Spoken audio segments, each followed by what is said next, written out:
Happy Sunday, everyone. Give me 1 second. We'll be switching over here. We'll take our. And the music's just getting to the good part here. It's a really exciting part. Got a crescendo. Where Josh is yelling in my ear. He can't hear any of it anyway, so he's just. You guys can't hear him, so what's up? Okay, we're just gonna we're gonna slowly. No, actually, you know what? We'll do it over here. 20. We'll slowly take it down. Slowly, still in the background. Hey, everybody. Oh wait, you guys want to hear Josh, don't you? No, you don't. You don't want to hear him. Nobody ever wants to hear Josh. There he is. At least that's what my dad's told me my entire life. Poor guy, having to listen to you. Oh, I was saying poor guy about him, not you. Yeah, no, I got it. Yeah, I understood. Thanks for piling on. That makes me You're feel welcome. great, man. That's what friends are for. At least. Yeah, I feel loved. I feel loved and understood. Yeah, that's what my friends tell me. Yeah. Way to pay it forward. You're welcome. Oh, another week, Josh. Another week. Another uneventful, boring week with no news headlines. Just another meh week in the world today or this week. Yeah. How are you doing? No fun narratives where people can pick a side and fight amongst themselves. No. Yeah. None of that. What is this you speak of? It's terrible. So should we just get in it? I don't even want to. Yeah. I don't either. I'm good. Wait a second. I have to put my Oprah hat on real quick. And you get a blockade, and you get a blockade, and you get a blockade. Okay. Okay. And we're done. And we're scene. We're good. Okay. I don't know if it's going to work when I switch here, but let's find out. Hey, it did. Oh. Technology at its best. Yeah. It's fantastic. All right. I'll let you start it off. Go ahead. You know what we're doing. Why do I always forget where we were? I got to turn my office lights. Alexa, turn on the office lights. Mistakes were made. Hold on. Yeah. Hold on. There we go. There we go. Oh, hey, I can see you. You don't look like a ghost with the washed out. I know. I saw it on the I saw it on the video, and I was like, hey, wait a second. Oh, that's not how I want to look for the next 2 to 3 hours. Josh, you might want to leave your office, man. Yeah. You need to get out more, bro. At least walk by a window or something. Okay. All right. What were we talking about here? We were talking about elections. I believe is where we left things off, which seems to be a common theme with us. Weren't we done with that? Aren't we past that? I think we did. I think we did finish it where it was like, hey, we beat this horse, at least 3/4 to death. And you know what? There's more. Yeah, there's more. For one low price. Yeah. $1.2 trillion. You can have your own country. Anyways, I think the bigger thing was electors. So the electoral college. Yeah, I guess we should explain this a little bit. House of Representatives, Senate are all elected through popular vote. They're both elected through popular vote. The president is not. The president is elected by the Electoral College, which is supposed to be a representation of the people per each state. So the Electoral College is essentially people that are put in place by parties. They're set by parties. If a particular party gets, so each state has the electoral votes of their number of representatives, which includes senators and the House. So Montana has, I want to say four, or something like that, and California has I think it's the same number as like the 60. It's the well, House and the no. Senate. The Yeah. House and the Senate. Oh, it is the House and the Senate. Why was it? It's the Yeah, I House was and the thinking it was Senate. just the Yeah, House. yeah, I believe so. Which that tracks because what's the number like 270? Or something Well, somewhere I around. mean to win, you To got to win have is like two is 270 like electoral 270. votes. Yeah, Yeah, so 535. That it's so it's that'd be right a there. little higher, like 280 to 285. So Yeah, it's right 280, there. The electors 283, I think. equal to the number of senators and representatives to which the Senate may be entitled in the Congress.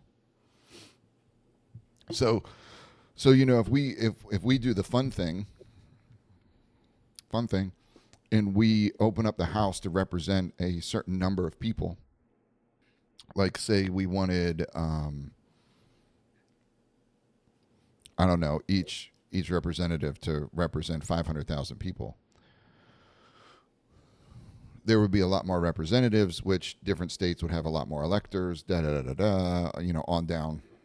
You figure 300 million people on average, however many electors that is. Yeah,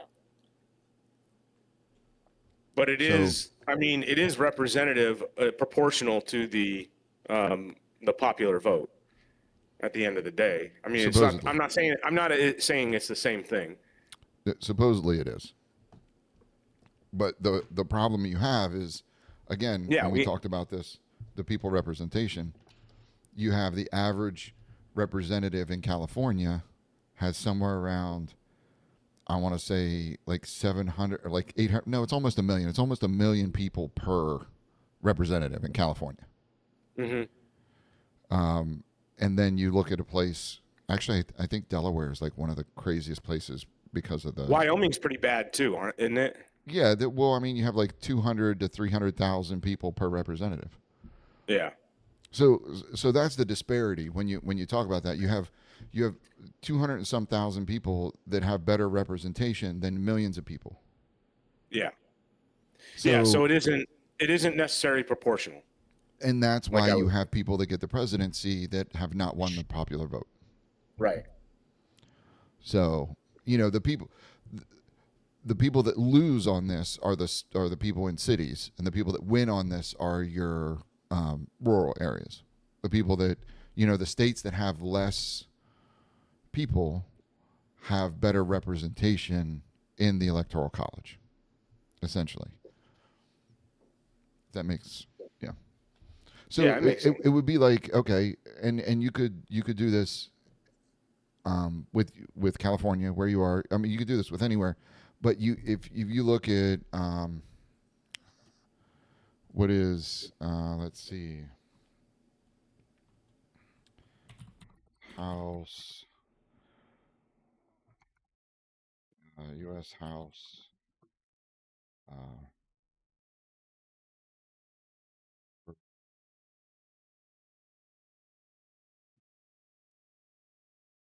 Uh, let's see. Yeah, yeah, yeah. We have all that stuff. Yes, yes, yes, yes, yes. Could have swore there's.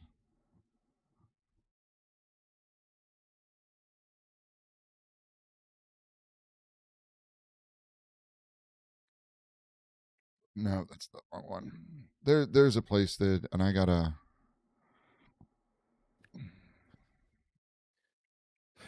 It tells you the population, U.S. population per. Let's see. Yeah, the average voting, the average is 760 to 780. But there it is. It the apportionment. I think that might be what it is. So this is the average, but what I want to see is if you take in one state the representative of one area versus a different area, what the because I'm pretty sure that people that, if you take New York City or if you take Los Angeles, the number of people they represent is a lot higher than if you would take like upstate New York, or if you take in California, or you could say upstate California. Sure. Yeah, we can say that. The top half of California. Sure. Yeah. The half I live in. The half that you live in. Sure. Mm-hmm.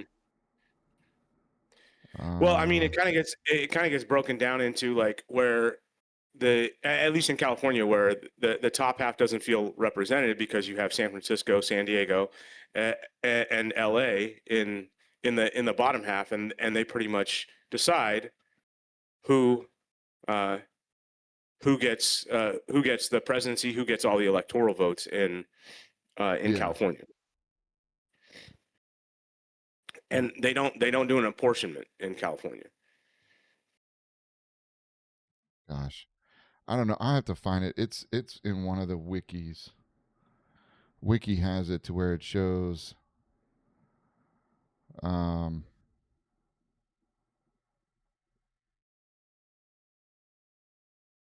I don't know. We'll have to.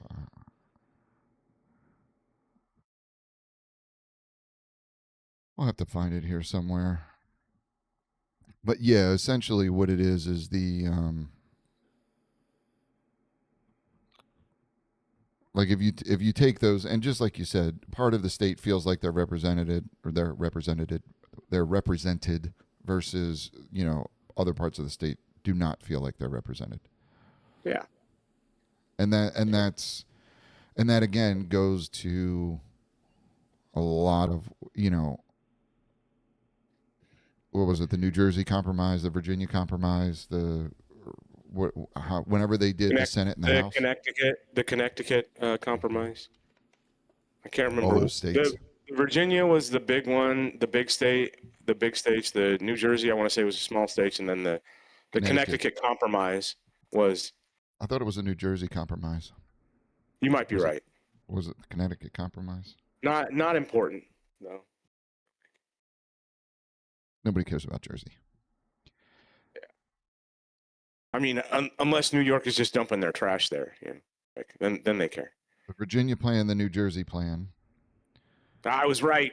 I win. Virginia plan, the Great Compromise. Compromise. Wait, which one? 1790. Which one was which? I don't know. I'm not a historian. I don't know this stuff. Come on now. I mean, it's not like we're reviewing this from a historical context, and we might need to know. Exactly. The New Jersey plan. Let's see. The Virginia plan. U.S. Senate. The Virginia plan. Okay. Wait a second. Yeah, it was the Connecticut Compromise. Yep. Yeah. Connecticut. I don't want to get off on it. I was like, where did they get connect? I cut. Where did that come from? But anyways, some other time we'll have to figure out where that, Yeah, so you had the Virginia plan, New Jersey plan, and then the compromise. Anyways, we know all that. I was right. You were wrong. Yes, correct. Correct. Just want to put that out there.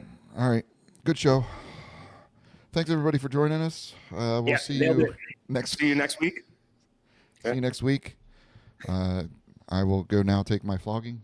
We'll be good. Okay, so most people want to get rid of the Electoral College. It's kind of outdated. It was put in place for a number of reasons, and one of them was not because it was the best option. I think there's still some people with that fight you on that. Like, I'm not saying whether it's right or wrong, or they're right or you're wrong, or one or the other way around. Like, I remember listening to like a Ben Shapiro podcast where he was talking about it, and I think it's been a year or two since I've listened to it, but he was pretty um, vehemently still in favor of the Electoral College. But I mean, like I I think he's pretty partisan at the end of the day, and I think he's got a what's the word I'm looking for?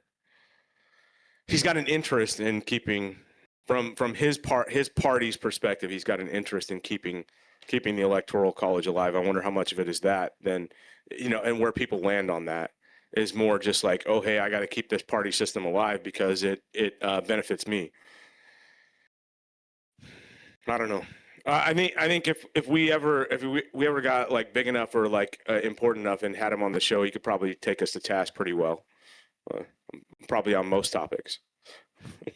just because he's such a good debater. I'll just make this part big.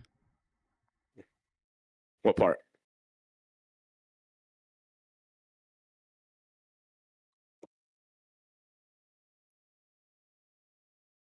Dude, the pressure from. Yeah. So there's that. We'll say the quiet part out loud. Yeah. Fair enough. Because everything you read on Wikipedia is accurate. and I know, like, from everything I've learned of history and everything, I know, like, I would agree with you that this is accurate. I mean, we gotta No, say I'm here. not. I am not trying to argue with you on this, like, at all. I think some people would. I'm just saying that I'm not going to. Like, The compromise was reached after other proposals, including a direct election for president, as proposed by Hamilton, among others, failed to get traction among slave states. well, then I guess I just jumped to the idea is, well, what if we did a thought experiment today and we proposed that we get rid of the Electoral College and that we have to come up with somebody new. How do we get enough people on board for that to then, make it palatable enough to make it more equal? Well, I mean, if we just don't include the slave states, we'll be fine. Or we don't include in this context, we don't include the states that have smaller populations. So this is the way you have to look at it. I don't have to do anything, Matt. I'm just saying. No, you have to. You don't have a choice. You got to look at it this way. I'm going to grab your head and I'm going to turn it so you have to look at it this way. Right? If you force my eyeballs open. Yes. I'm going to force your eyeballs open, not your eyelids. I'm going to open your eyeballs, and we're just going to get in there and just kind of crack them open like a nut. You know what I meant. Hey, man, words matter, man. Okay.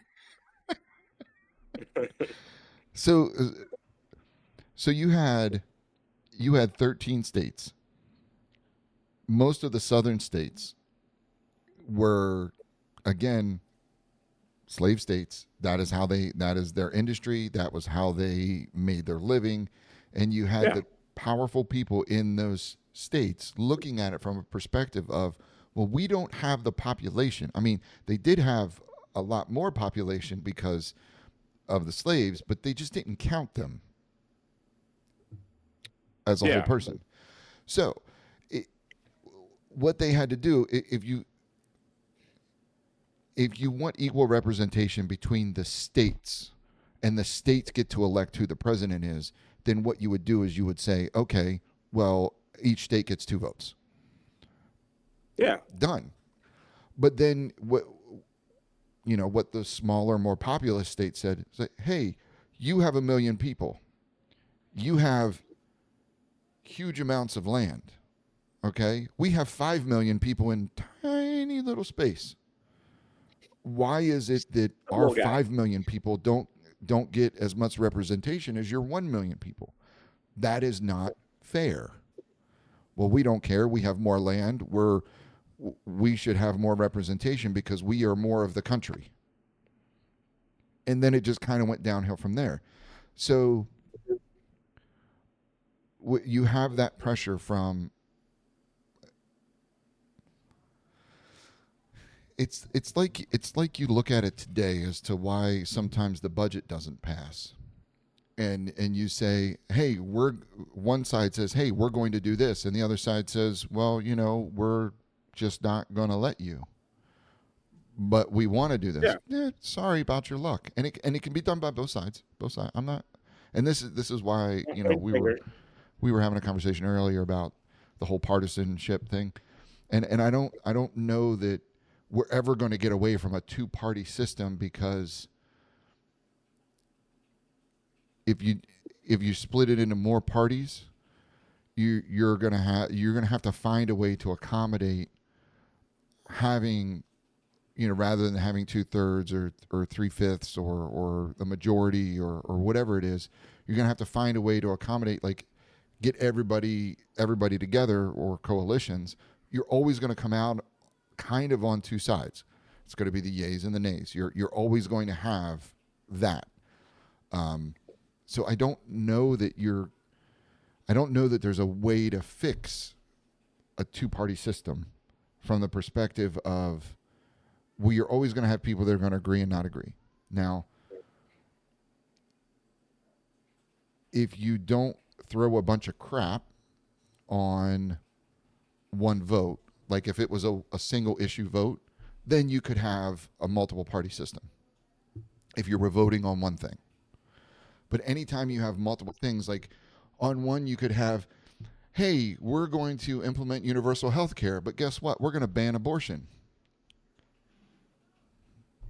Yeah. And then you like, yeah, you got to pick one or the other, and it's like, which one do I care about more? I I get yeah, and I get what you're saying there. I so and is but I feel like that's the choice that you're given when you um when you pick a party these days, right? Like, Exactly. and we have a ton of single issue voters Correct. that they don't care about anything else except, They're one thing or their two one hot things. button issue. Correct.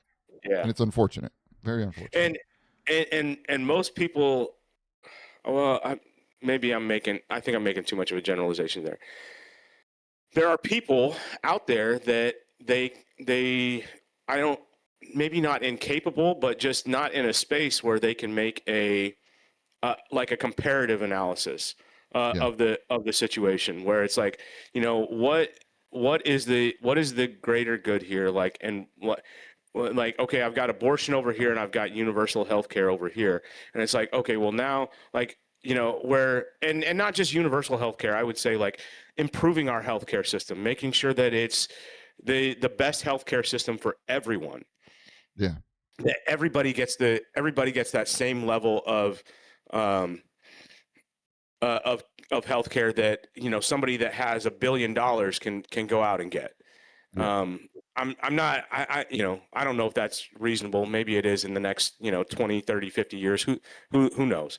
But and thinking about the good that creates, and what it could do for our society, versus, oh, hey, I'm banning abortion, and I'm taking away a woman's right to choose, and I'm basically shaming her for um for wanting to have sex, and not having to worry about getting pregnant and having to take care of a child. Which is funny that it's the woman's job to do that. Yeah. Um.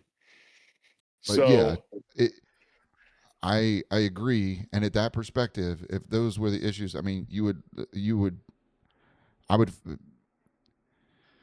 because if that bill is about healthcare, it's like, hey, we're going to pass universal healthcare, but like I said, we ban abortion, or we ban gender affirming care, or something of that nature. Do you say, okay, well, if the universal health care across the board looks good, do you accept the universal health care and then go back and try to repeal the other two pieces? Hey, we got this through. y'all, we're gonna have to suffer for a while until we can get these Well, things to get some them of us are going to have to revoked. suffer.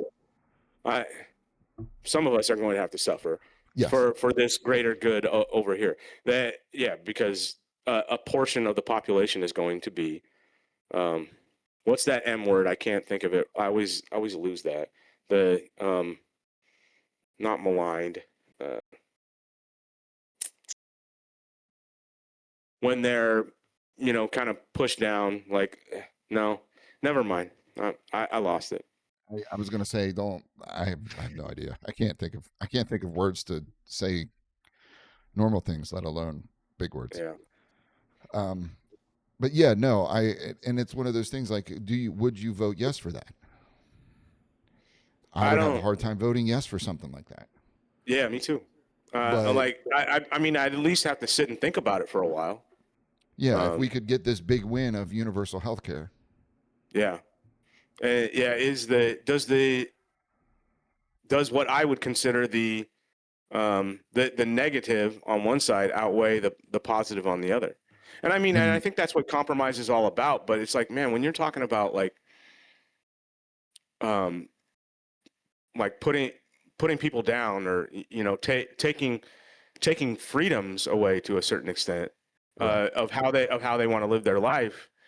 And I have an incredibly hard time with that correct. And because I, I that think is I think people should be able to do what they want as long as they're not infringing on someone else. correct. And unfortunately, it seems to be this. I don't want to get into the abortion thing. I'm not like I'm going to stop. No, Um, yeah. We're uh, yeah, it's it is it was too. just an example It's of too hot. It's too hot button to throw my start throwing those opinions out there to where look, people should be able to choose their own care. yeah. If they choose they want it and the doctor agrees with them, I mean it's their body, it's their choice, it's their whatever. If a guy Yeah. wants to go and be castrated, let the man go be castrated. I don't care. Yeah, A dude. woman wants to go castrated, let them go get castrated. I don't care. Like Yeah, if it makes them happy, you do have you. at it. Don't Yeah, I and it doesn't affect me or my life. yeah. I don't. But anyways, um, so so when we're talking for the electoral college, because that's what we're talking about here. Do you get rid of that, like with the elections, that the election stuff that we put in place in Article 1? Do you get rid of the electoral college and do popular vote? And, and I guess a lot of this comes down to your state. They added an amendment that state senators are now popular election within their state rather than elected by the legislature of each state. Because it used to be state senators were elected by the legislature that is in the state, and they changed that to popular vote. So is it a true representation of the state? It's a representation of the people of the state, which is the House, which is what the House is supposed to be. So Yeah. again, but when it comes down to it, all of this is about the people. Right. Because Well, the states are people, yeah. essentially. Well, It is and all of the people that's in the state, right? yeah, and to play a little bit of devil's advocate here on the other side, I'm not 100% sure where I land on this still because I always go back to the I can't remember which one of the founding fathers said this, or the agreement that they kind of came to is that each state would be its own pocket of democracy, like that it would be its own little experiment. And I don't like I wonder, are we still there? Like, are we still there where we want each state? And even from and we talked about this last week, going back to the idea of federalism, and that's what our democracy is kind of based on. It has changed a lot in the last 250 years. And so where you had you started out with dual federalism, and the federal government had its job, the state governments had their job, and and they didn't intermix very much. And I think in that situation, maybe it makes a lot more sense to talk about um, talk about the electoral college and say, okay, well, you've got these pockets of of democracy, and um, the states get to decide, who's in charge of them overall, uh, Well, over that executive branch. well, you're talking But about from a representation perspective, and this is why most conservative people, which are again not necessarily the more populous people, that's why they want the electoral college. That's why the southern states, the slaveholders, the people that you know had all the land but didn't have the people, wanted the electoral college because they wanted the same representation as the small states. well, yeah.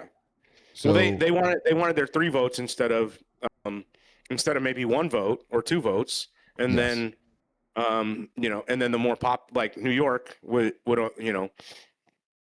they would wanted the get same would get voting would get capability as New yeah. York. They wanted equal Well, representation. they would get less votes, but they would get more of a proportional stake in the Correct.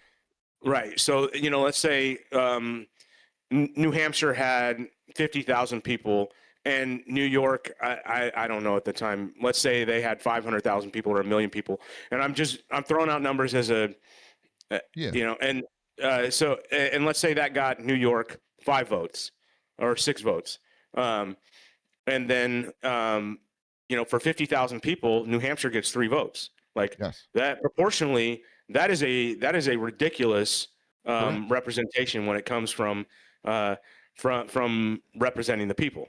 Oh, it Not does. not when you look at it and you look at it from that lens, that perspective, it is not fair at all. Correct. Um, that the people in New York get that much less of a voice than New Hampshire. Yep. And right there on its face, I completely agree with that. Oh yeah. But yeah, I like I said, I was just trying to play a little bit of devil's advocate of where well, if we're just looking at it where hey, it's the states and as a whole and those pockets of democracy that get to decide the executive branch, and like I don't know if I'm not smart enough or not educated enough to understand why that would be better than just letting the people decide. There might be a reason for it there, but I cannot come up with it in my head other than looking at like dual federalism, right? That died over 100 that died almost 100 years ago. So Um, I don't want to interrupt you.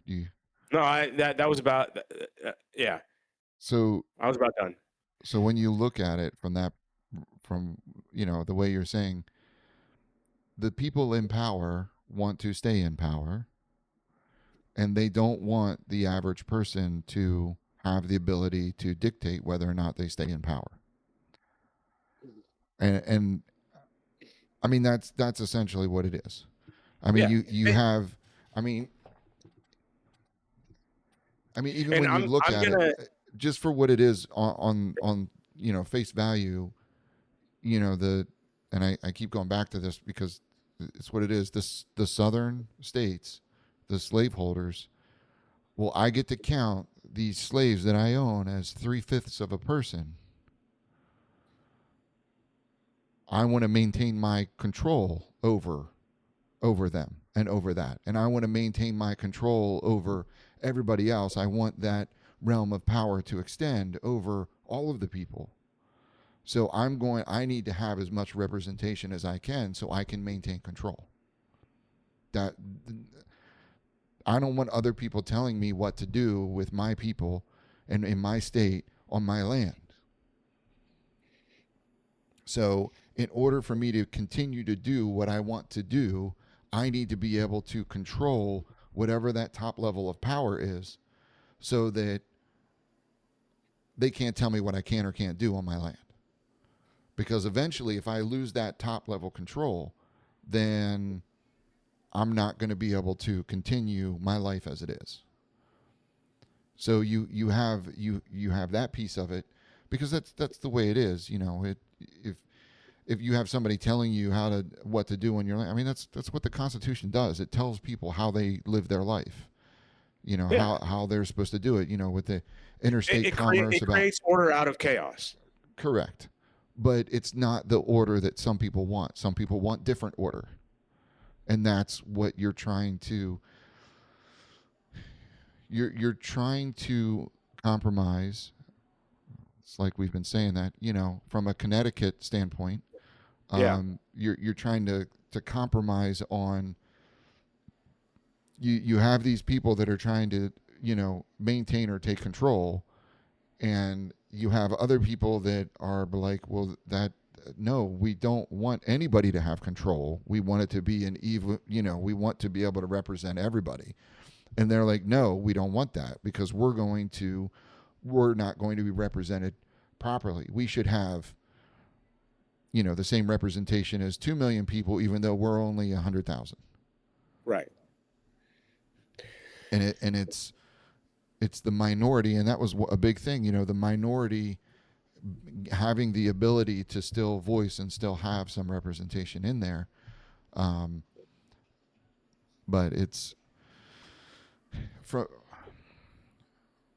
Well, I guess I would challenge you with and I don't disagree with you that that is a reason to keep the electoral college around. And it Oh no, I don't. I probably don't want to keep the electoral college around I at know all. I'm saying But yeah, I'm saying that's why it's still around. And it's probably yeah, the biggest reason that it has stayed the way that it has for as long, for the entirety of the length of our government. yeah. And um but I wonder, is it the only reason? Like, is it, I don't think it's the. I'm just challenging your belief a little bit here and saying, like, is this an oversimplification? I'm just wondering. it- well, from that standpoint, I don't think it is. One, you would have to get a constitutional amendment to change it. So it's not as easy as getting something passed through Congress. All 50 states would have to ratify it because it's in the Constitution. I thought it Um, was like 2/3 of the states have to ratify. you know what I mean? Yeah, 2/3 of Uh, the states. So we only need 7 states, right? 2/3. Um, 7 out of 13, isn't that what it is? 7 or 8. well, now I think it's Yeah, you're not going to have it. You're not going to get you the need amount of 33. states. 33. Yeah, yeah. I Yeah, don't think that there's. I don't think you're going to have it because you still have the more rural agrarian states that yeah.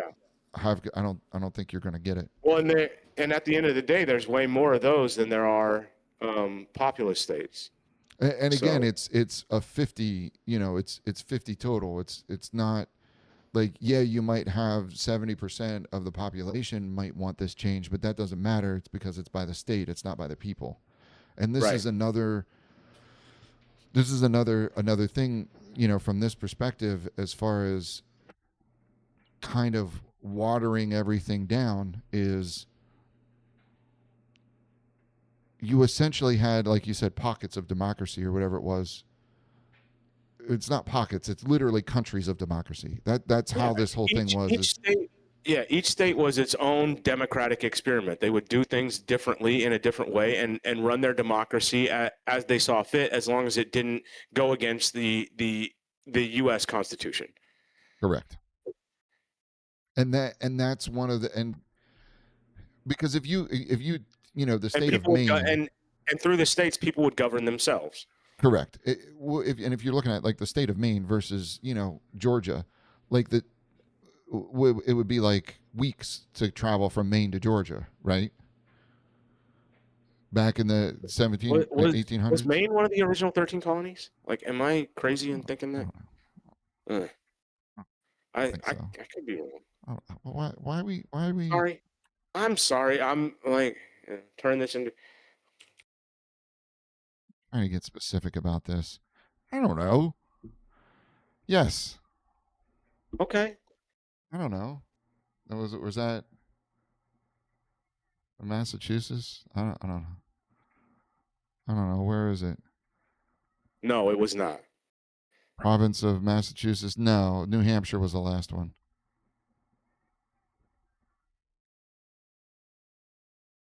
Was ZU Mass? I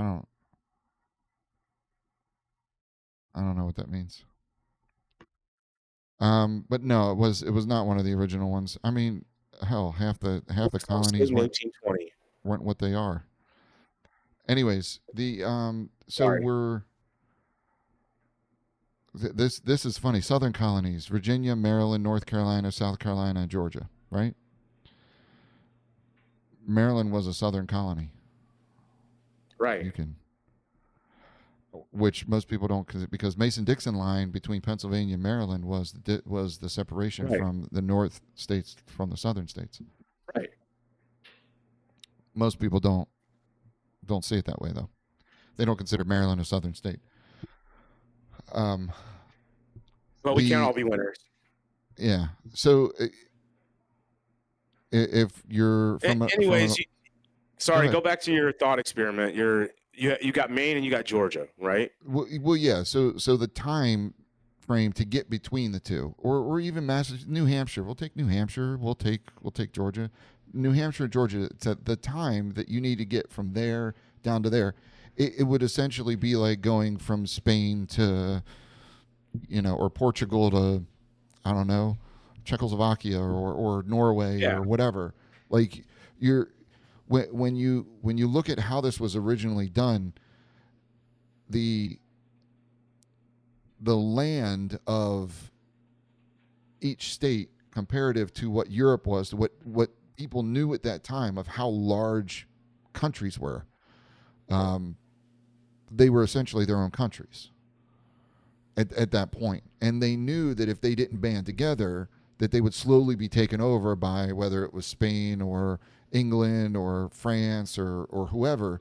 They would just literally just pick them off one by one, and they didn't want the European countries over here. Like, what was it? France had most of Canada. Spain had most of the southern parts, and England was kind of in the middle, is what they were trying to do. But essentially the colonies were like, no, we don't want any of Europe over here. We want to be our own. And if they wouldn't have done that and they wouldn't have had the U.S. Constitution, we would have had like a bunch of different countries here. And we would have been fighting and everything that happened over in Europe, we would have had over here.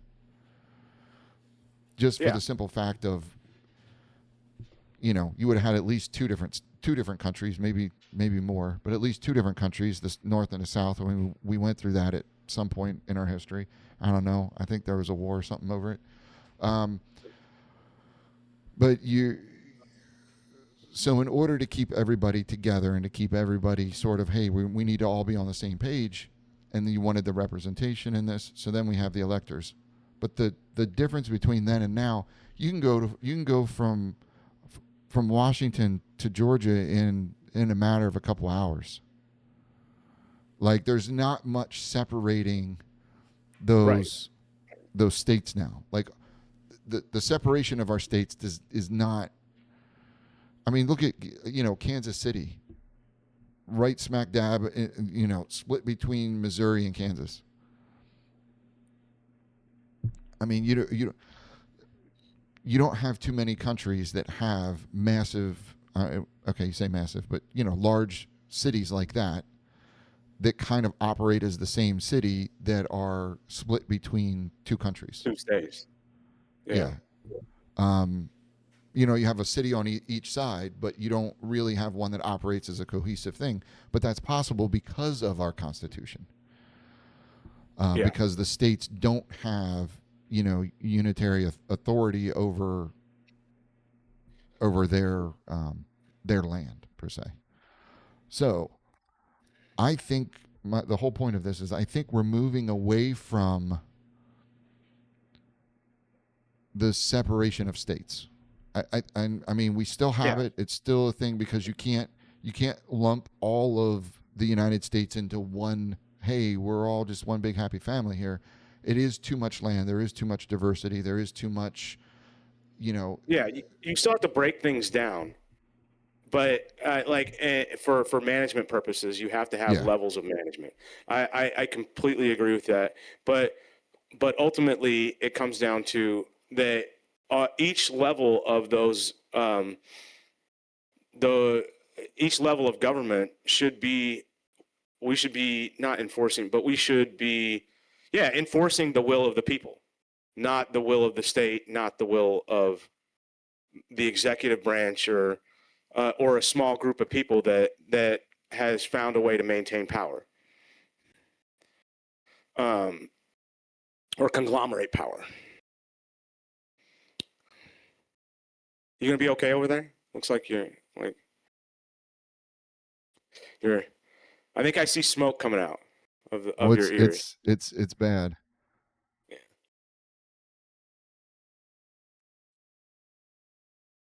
So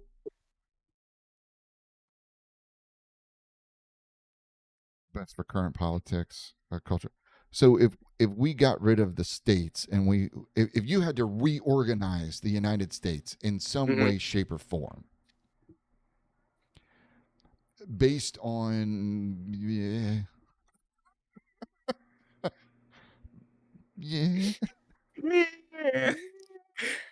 I'm scared right now. how would you no? How would you do that? Like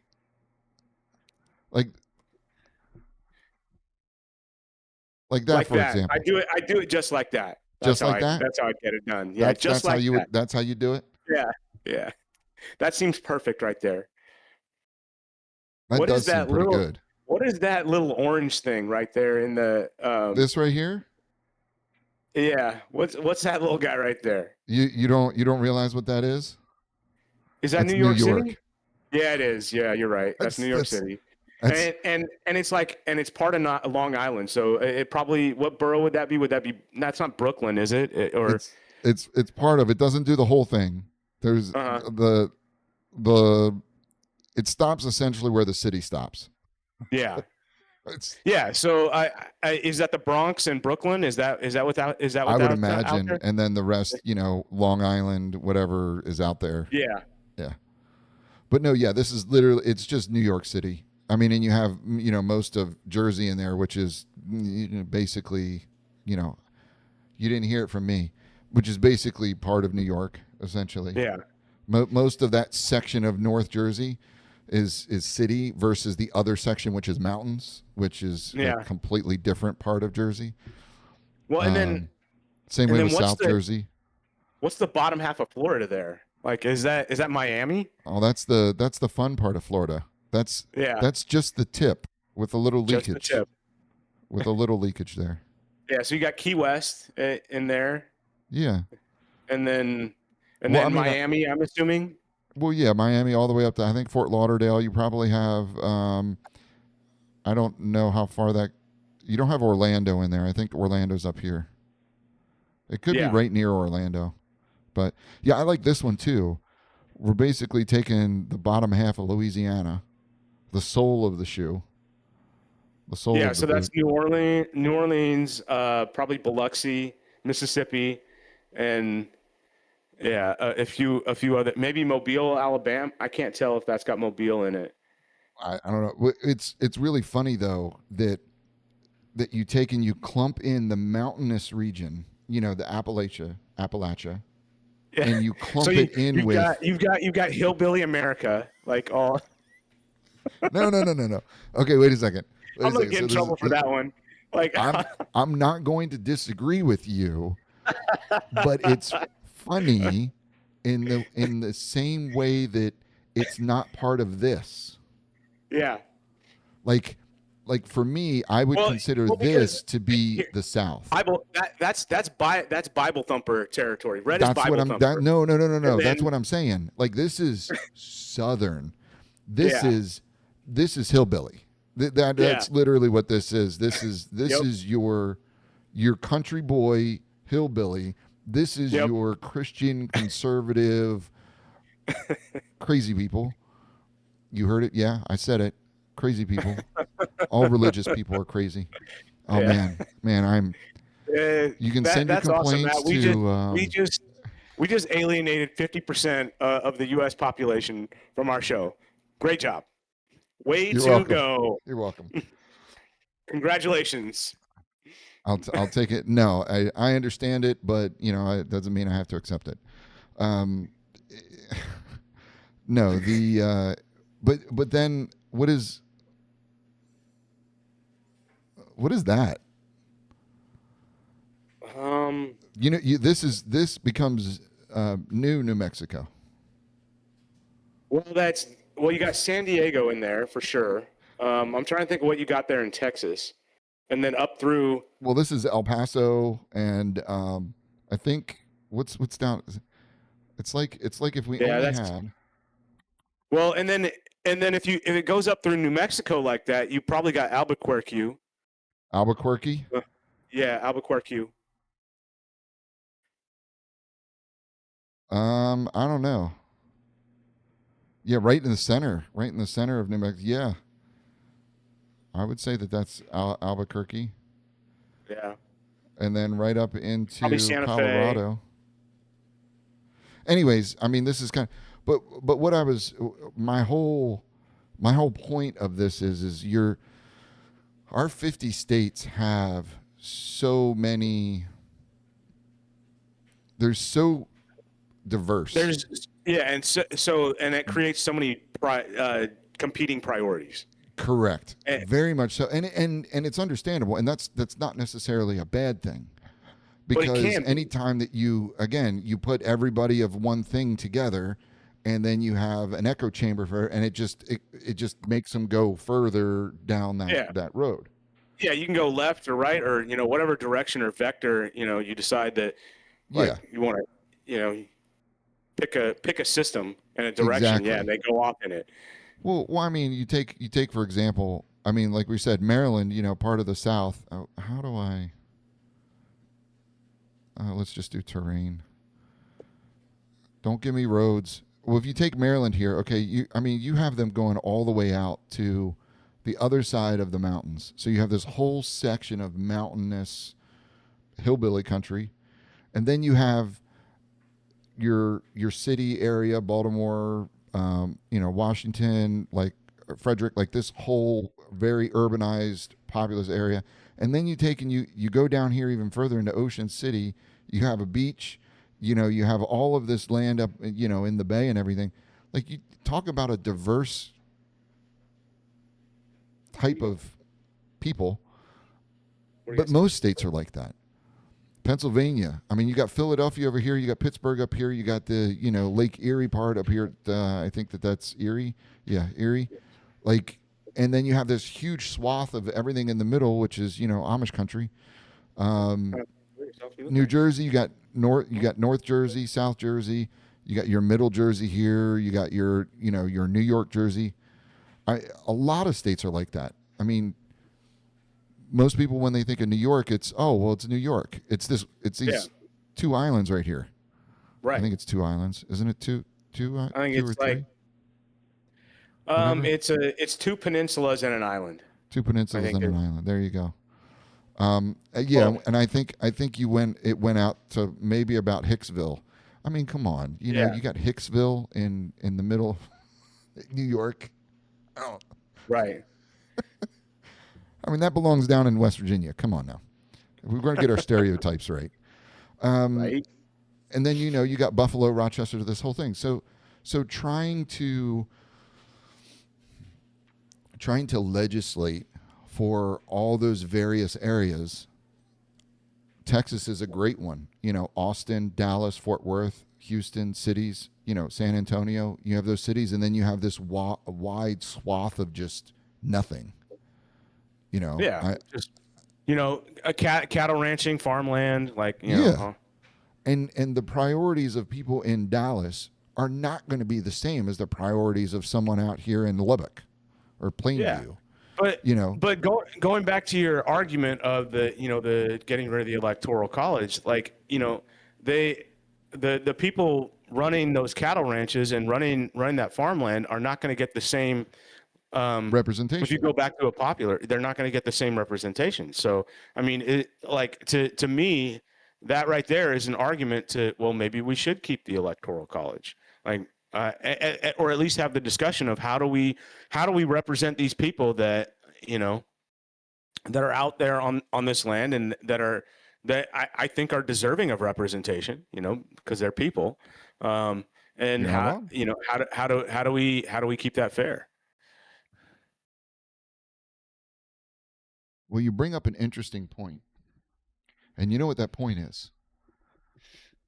Fair. I was asking a question. I wasn't trying to make a point. No, I you made was a more point. just, You said the word fair. You know well, and that life isn't fair. that thing that you go to, during the summers where you get funnel cake, watch the horse shows Nah, and snow cones Ferris is where it's at. wheels. Screw the What? funnel cake. Snow cones is where it's at. Screw the funnel cake. Really? Yeah, Wow. I'm not a huge fan of Snow funnel cone. cake. It's not my bag. Sorry. It's all right. It's all Sorry, right. everyone. Yeah, Um, I'm un-American. that's the other 50% of our pop of the. We ain't got no viewers now, man. Yeah, right. And yeah, so we might as well just call it Might as quits. well just wrap it up here. You Yeah. alienate the funnel cakers and you This will be alienate our the last religious people. We're done. podcast. There's nothing Yeah. left. Yeah, this will be our last podcast. It was nice trying this little experiment. It was good. It was good while it lasted. Appreciate y'all watching. Um, good Lord. Maybe you'll have some of those non-religious, non-funnel cake, snowball-loving people that'll still There you go. still hold on to cone, hope. not Hey, snowball. look, we will find a way. Yeah. Find a way. All right. Shaved ice. Yeah. So yeah, appreciate you guys. I'm sure you won't be around for long. So the representation. So I guess the question would be: yes, you have those ranchers that have a lot of land that provide an essential service for us, What, you don't like meat? raising cattle. Well, I like okay, I then let's like put it meat. at, I don't know if they provide the essential service more so than the cattle do. fair enough. You know, Hey, somebody's got to murder them and skin them and send them to the butcher. Usually not the ranchers. Mm. Usually not. They send them somewhere to get that done. They don't actually. Okay. I mean, the ranchers Okay. they probably take them to a butcher. I wouldn't imagine there's too many Tomato, ranchers potato. that are butchers. Yeah. They might kill them, but they take them to a butcher to process. Okay. Fair enough. I mean, and now I've alienated the one rancher butcher we had. It's over for us. No. So, but the question is you take that. Does that person, is their representation worth the 10,000 people that they offset? That are displaced by that person's representation. Correct. Does it necessarily have to be an equality where, like, if Well, if again, the you if the said ranchers fair. You didn't say equal. I wasn't posing that question to you. Thanks for interrupting me, by the way. Like, does it have to be an equality that if that where they don't necessarily equal each other, like, and if you take away from one, or if you give to one, you have to take away from the other. I'm just trying to think outside the box or think about something different, differently where one the variables of their fairness or how they're representative are not necessarily proportional to each other. Does that make sense? Where if I like taking away or giving to one doesn't necessarily take away from the other. You are, yeah. How to balance equity, equality, and fairness. So equal is defined as the same or exactly alike, equality. Fair is defined as just or appropriate in the circumstances. Equity is defined as the quality of being fair and impartial. Hmm. So which one is it? Do you want it to be equal? Do you want it to be fair? or do you want everybody to have equity? And there's this wonderful video. Have you seen this before? Mm, The kids no. that are trying to watch the baseball game, Yeah. one shorter than the other. You have the tall one. Yeah, and I believe equity. This would be a situation of equity. Yeah, So yeah, the so one this where they have is the yeah, box. this is equality. The fence is the same height and y'all get the same stuff, right? Or you put a box to get the lowest one up above the fence, but then these are way up above the fence, right? Equality. Nobody gets given any more than anyone else, but that's given everybody nothing, So this one person is above the fence and they're good. This person kind of peaks. And this person's got to stare through the slats, you know. Yeah, And then equity. The shorter kid gets the bigger box, so he can see. So everybody can have the same view, but he gets more. He gets kind of little, and they get less. And where's the? Oh, They don't have the fair here. They only do equality versus equity. So that's the. well, There's I mean, they use fairness to define equity, anyways. They yeah said equity is a what are they? Fairness is a variable within equity. Go back to that? I'm trying. It was being fair and is a quality. Equity is a quality of being fair and impartial. I believe is what it said. yeah yeah. So this is sort of the. I don't know if I necessarily agree with the premise though. Like as far as There it equity goes. is. Here you go.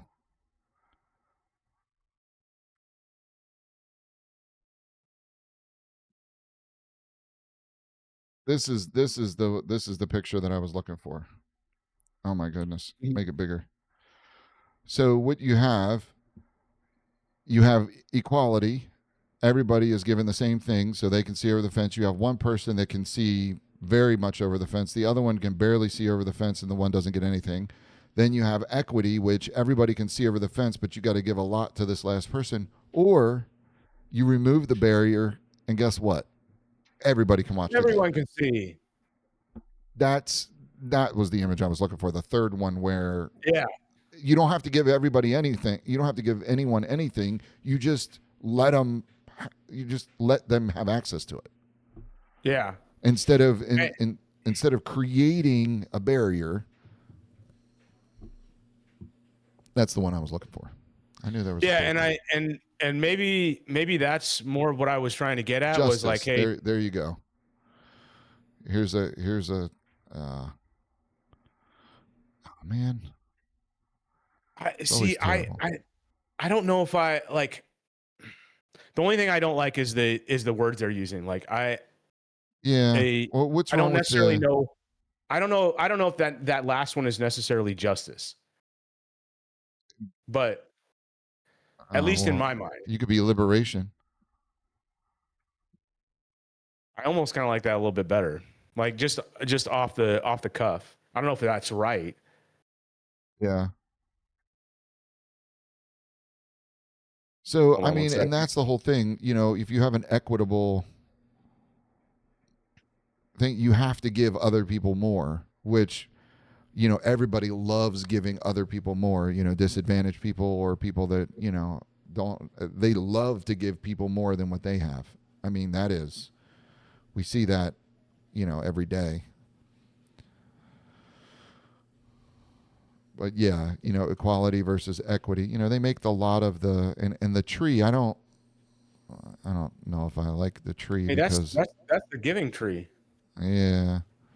No, but the whole thing is that this is more so what it's about. And I don't know about.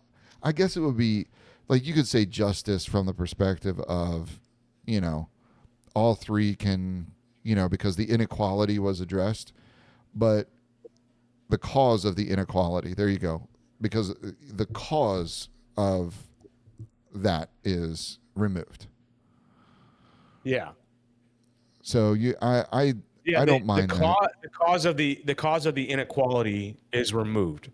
Yes, that's justice. That's Yeah. why they're saying that's justice, if that makes sense. See, now this, no, that one's even worse. They added inclusion to where where the kids are the ones playing. Like, yeah, man, I, yeah, Well, it is DEI at the end of the day, so they had to throw that in there. yeah. But no, I like this. All three can see the game without supports or accommodations because the cause of the inequality was removed. The systematic barrier has been, so that would be justice. Reality, one gets more than is needed while the other gets less than is needed, and then a huge disparity is created. You have and that's what I was, that's what it is right now. Equality, everybody gets the same, which doesn't actually address this person not being able to see. Equity, this person that has more essentially gives their box to this person. The person in the middle just kind of doesn't get anything. So then you have people that are quote unquote getting handouts. We don't like that. And then this one is, well, why the hell do we have a fence? And then you have people complain, well, now you don't have home runs because there's no fence. Can't just put a line on the grass. Oh, you can't do that. You can't do that. Yeah. That's not how that works. I think we could figure that out, but whatever. No. So anyways. I'm going back to what I was thinking about, and it's like where I think I was thinking about it from the equality of fairness. That if it's fair for one person, whatever I guess you decide that, then it has to be less fair for another type of person. Is kind of what I was thinking about in my head. So I guess you make it more fair for these people, you automatically make it less fair for other people. Does that make sense? And that's a common feeling that the people that aren't getting anything have. Hey, this other person got a leg up, but what do I get? I get screwed because now they got a leg up. That's the whole DEI thing that people are saying. Hey, diversity, inclusion, or diversity, equity, inclusion, or whatever it is. Why is it that you're required to have this number of people in here when if I'm more qualified, then I should have the job because I'm more qualified? And I understand that and I get that. But then it's one of those things, the other side of the argument is, well, this person would never be able to get the job because they didn't have the same opportunities that other people had. Yeah. So why should they be penalized because they didn't have the opportunities? It's like when it comes down to it, everybody should be given the same opportunities. Yeah. And if everybody's given the same opportunities, do what? Sorry. Yeah, there should be an equality of opportunity for everyone. And we know that there's not. We know there's a disparity there. Correct. And so because of that disparity, that's where the DEI comes in and you try to level the playing field. I get it. Yeah. Which is a step in a direction. Like we just showed there, that's your equity. That is giving someone else something so that they can see over the fence. The fence is still there. We're not removing the fence. That's right. That is the hard part. The hard part is removing that fence because there's a lot of people that want that fence there. Yeah. That is the problem. They want that barrier there so that only certain people can get over it or see over it or participate in whatever it is. I think of the ladder analogy where it's like you have one person at the top that's pulling up the ladder, right? And based on my opportunity, I might be able to grab the last rung and pull myself up, but somebody else might not have that opportunity or might not have as much opportunity as I do, and they can't even, as high as they can jump, they can't even grab that last rung. Correct. Yeah, and that's the problem. How do you solve for that? Well, I don't know that there is a way to legislatively solve for that. Yeah, me either. I mean, I think we need to keep. I don't think that's a reason to not try, though. No. I don't disagree with you there. I don't think that we shouldn't try. I'm just saying I don't. We've had this conversation so many times throughout the 18 episodes that we've had.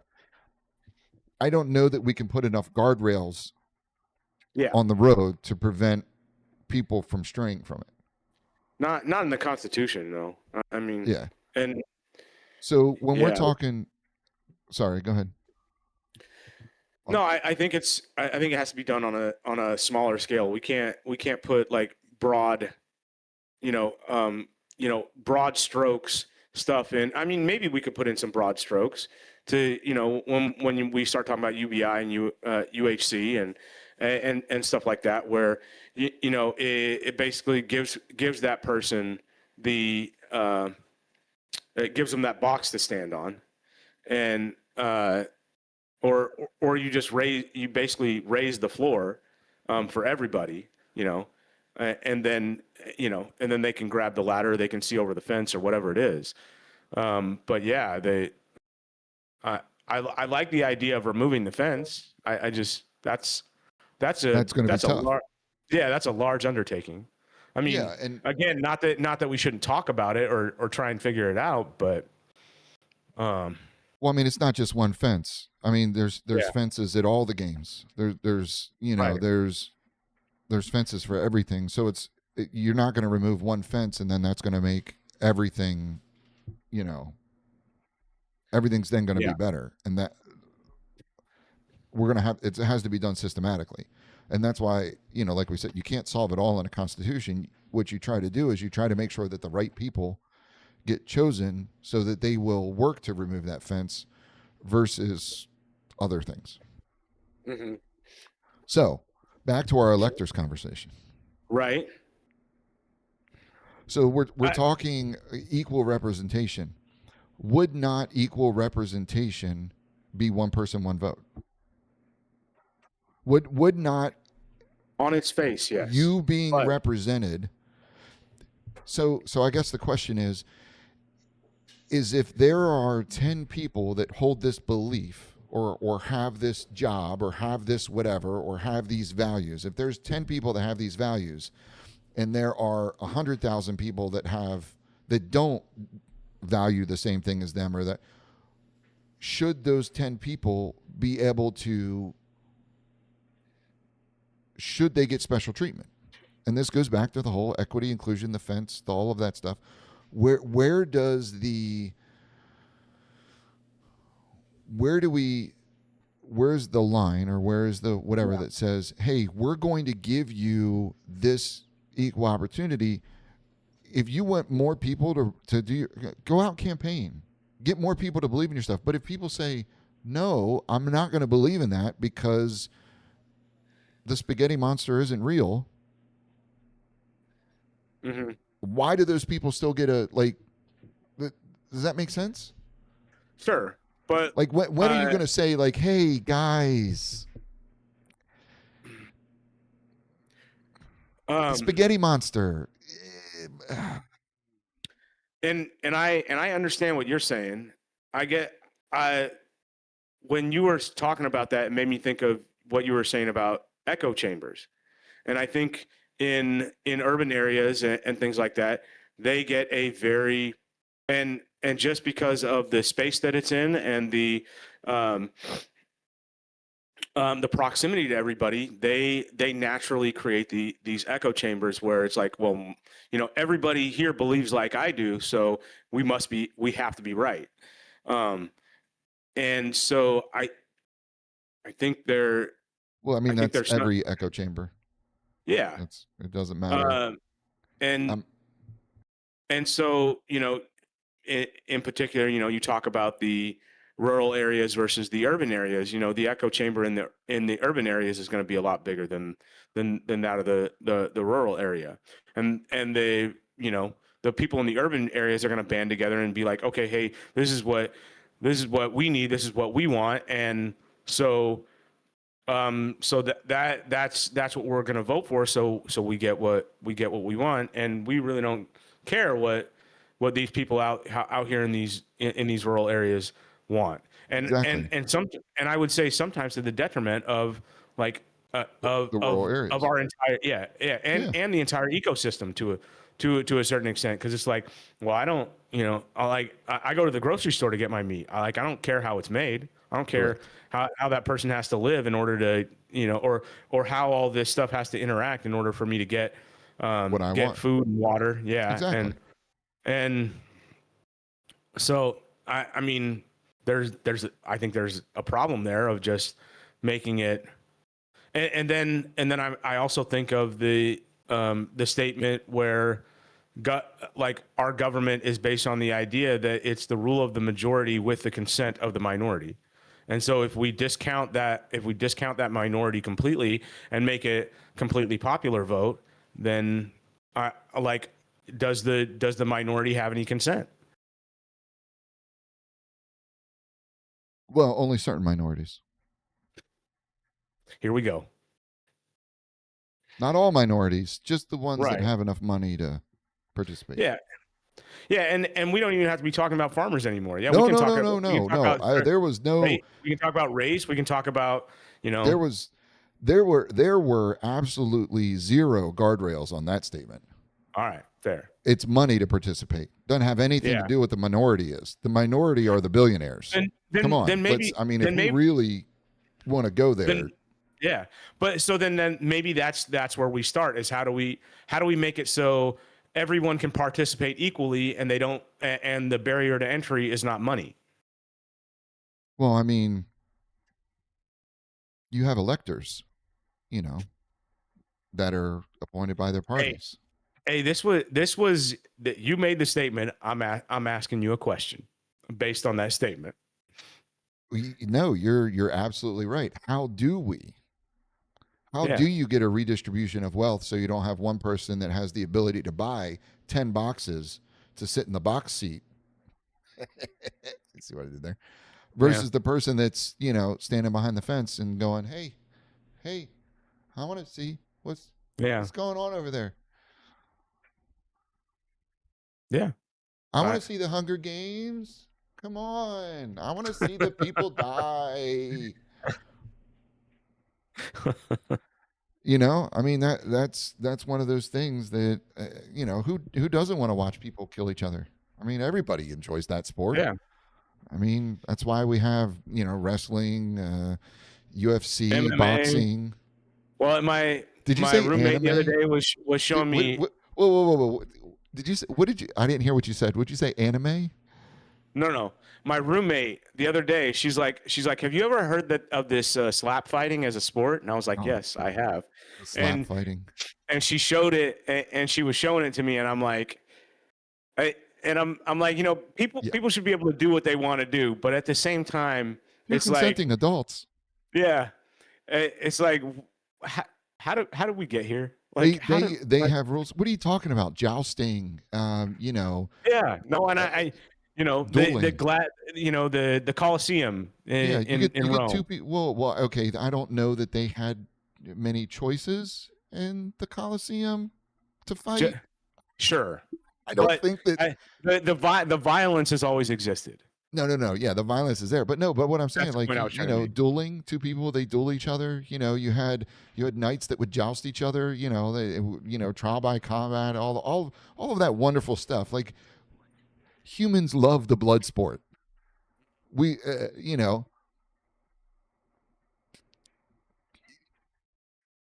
But yeah. mankind So didn't jump anyway, off of the under. I'm not. No, I don't want to do that meme. hmm, No, but I'm saying, like, we love to watch that stuff. yeah. Well, that is the human nature to see, like, it's a primal thing, to watch two people beat the crap out of each other. To To there's a see who reason wins. why wars are so popular. Nobody wants to see innocent people that weren't consenting, get hurt. Well, But they didn't seem to mind back in Rome in the Colosseum days. oh well, that's because it wasn't them. That that Yeah, doesn't but that it could doesn't have been. apply anymore. Yeah. Humans have gotten over. that part to where, well, if it doesn't happen to me, I still don't want it to happen to other people. Yeah. We've Oh surpassed yeah. that. We don't feel that way anymore. No. We feel that we don't want it to happen to us, so we don't want it to happen to other people too. That's Or, we've or that it evolved. shouldn't. That because I don't want it to happen to me, I don't want it to happen to anyone. Correct. Yes, that's how we are now. We Yes. we've evolved from, well, it's not me, so that's fine. We've evolved to, well, I don't want it to happen to me, so it shouldn't happen to anyone else. Yes, Yeah. that's where we are now in Yeah. society. We're There's some electors. sarcasm in that statement, by the way, in case anybody didn't catch it. Electors. How's those gas prices out there, Josh? Are they you're doing well, Not right? great. Not You great. you your Not the your best. your bike's hung up in the garage getting dusty? Yeah. Something like that. Anyways, it's so hard not to talk about that stuff. Yeah. Elector. So So what do we yeah. do from So this perspective? I How do you solve for X? What's our equation? maybe we table it for now. I mean there's got to be there's always a different way to think about something or a perspective that, like, at least that's how I like to look at it, Well, I where mean, we could. there's something that I haven't thought of yet or that somebody else hasn't thought of yet Yeah, that could create more balance in any sort of system. Um, I but mean, we see it constantly in computer science, how algorithms have evolved over time, where somebody just tweaks something a little bit this way, and it makes it that much more efficient. oh You yeah, know, and then there's a breakthrough in how things get computed and how quickly they can be computed. When we went from like going from binary search trees to hashing tables or to heap sorts, depending upon what we were actually trying to accomplish within the program, and how much faster it made things. Uh, so well, I mean, I don't. if you just add these tags to the information as you're putting it in, you can sort it much faster. Yeah, exactly. Um, and so, well, not necessarily sort it, but you can find it much faster.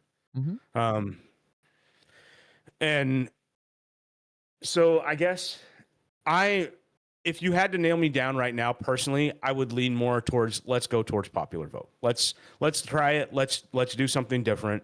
Let's shake things up with the hopes that we could start a conversation and get more minds, more brains involved, and, like, okay, how do we find a better way to do this? Yeah. That would be that's how I would approach this So we go popular vote, for now. and I know that we did.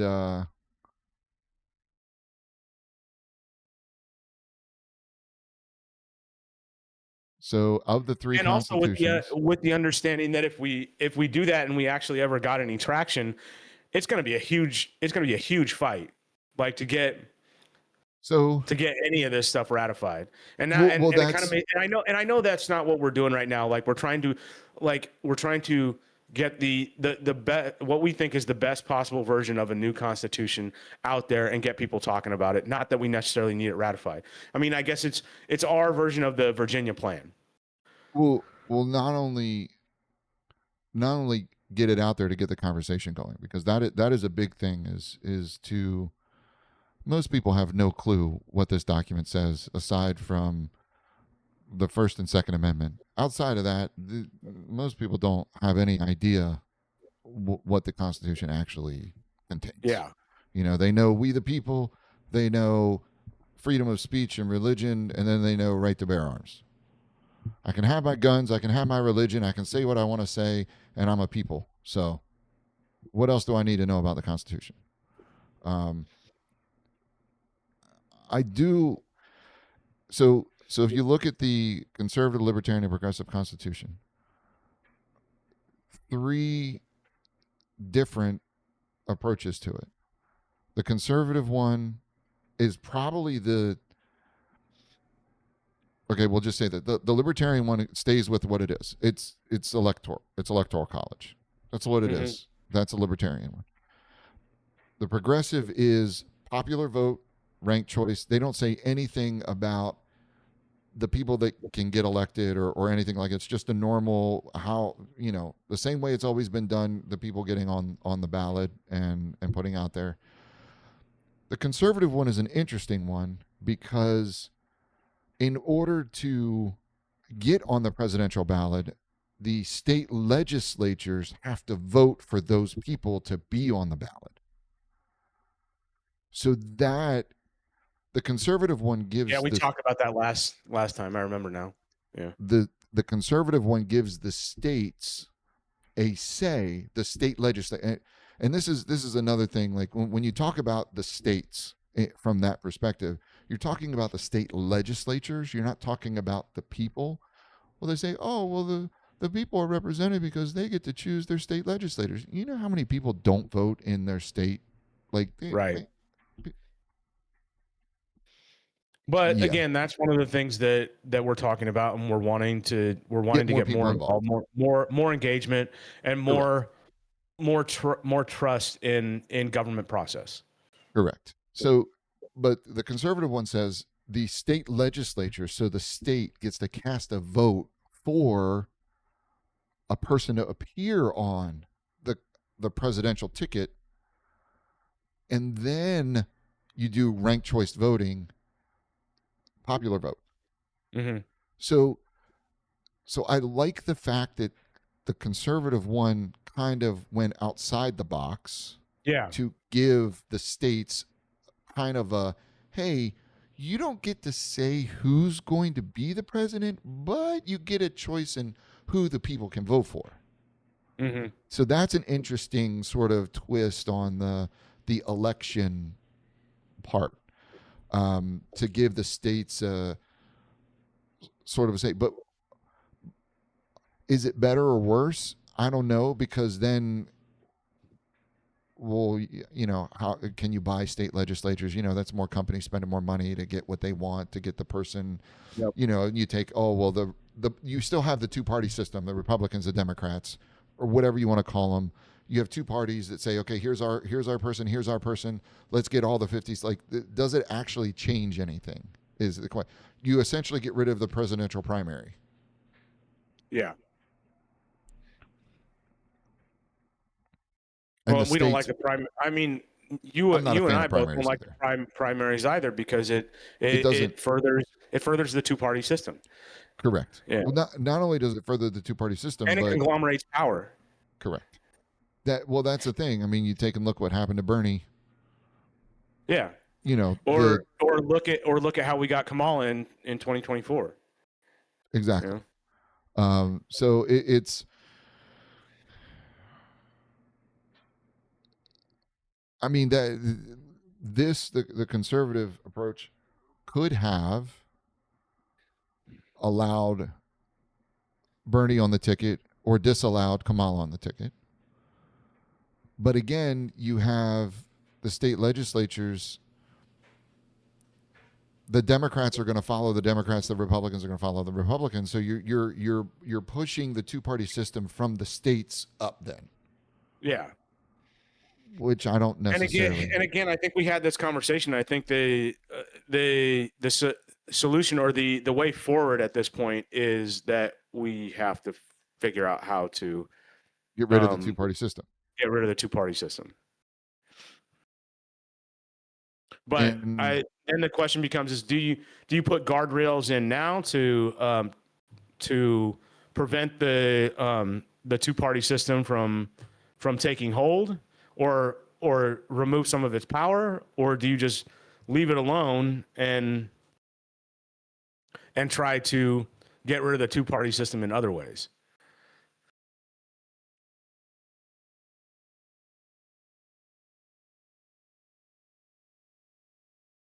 Oh, you're looking that up. I gotta pee really bad. okay. So I'm looking for requirements to um on requirements to be on election ballot. Let's see. That's for, I don't care about NC. U.S. requirements. So this is where, so it's based on a party.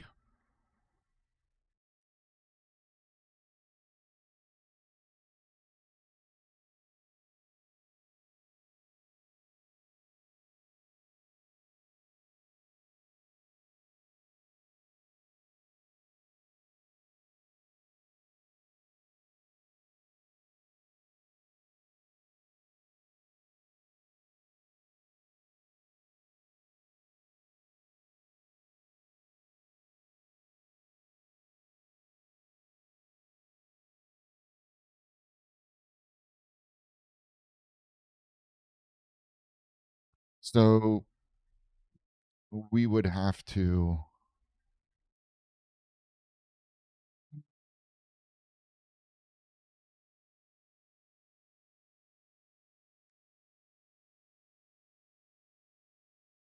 it's party based.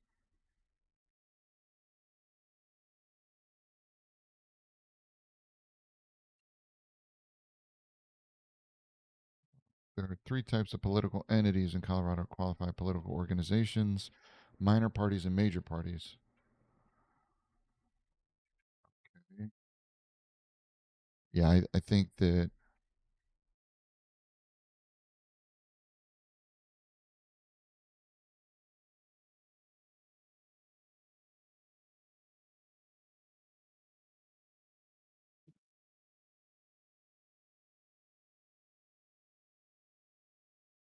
more than one candidate from. So all the states, Yeah. essentially, you have to. It's political party. A political party has to put up a candidate. Yep. That sounds right. In order to qualify for ballot placement, a party must meet certain requirements that vary from state to state. For example, in some states, a party may have to file a petition in order to qualify. In other states, a party must organize around a candidate for a specific office. That candidate must win a percentage of the vote in order for the party to be granted ballot status. In other states, aspiring political party must register a certain number of voters.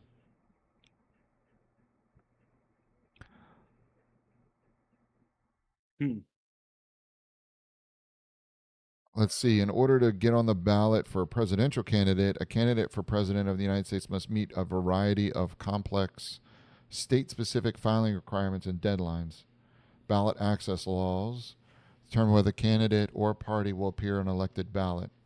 See, there are three basic methods by which an individual may become a candidate for the president of the United States: a nomination of a political party, run as an independent, must petition each state to have their names printed on the ballot. Individual can run as a write-in candidate. So that's for president. So so organizing to be a presidential candidate seems to be easier than, well, let's see. Let's just hold on a second. Copy.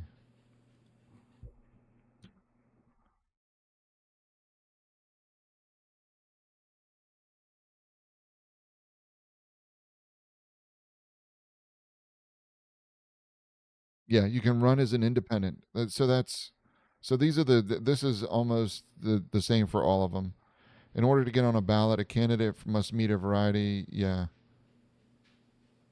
these laws. It's the same as for state level congressional. Okay.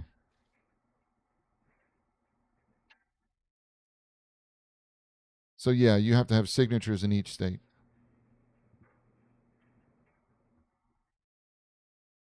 Signatures. That seems to be what it is. You'd have to. So political parties just allow you to have. So you don't have to have a political party. It's not a requirement. It's just easier if you are in a political party because you essentially get those.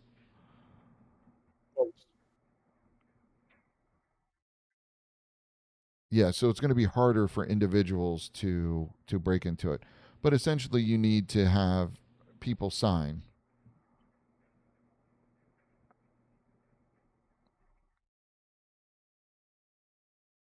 Yeah, and that's gonna be difficult because if you have some random man or woman show up to your door and says like, "Oh, hey, I'm running for president. And I need your signature," and you don't know them from Or anybody. It's like, "Oh, and I'm not a member of your political party." yeah, either. Well, I mean, running with either any person trying to trying to run for office, Yeah. whether they're running for a state governor. US.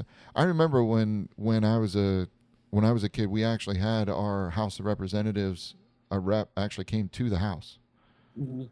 Like he was going door to door, knocking and sitting and talking with people. Yeah. And I believe he won. I feel like that that should be something that we still do. Why do that when you can just, oh hey, well I'm a Democratic nominee. I'm part of the Democratic Party. I'm part of the Republican Party. I don't need to go talk to people. All I got to do is be part of a party. Yeah. What's the point of talking to And then, someone when, let the media run your campaign for you. yeah.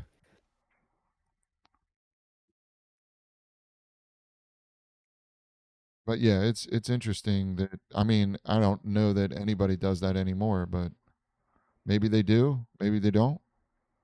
Maybe. So back to the whole electors thing. Hmm. So you want to table it and get to the rest of the No, do I'm saying we, or and I want to hear what your thoughts on it are.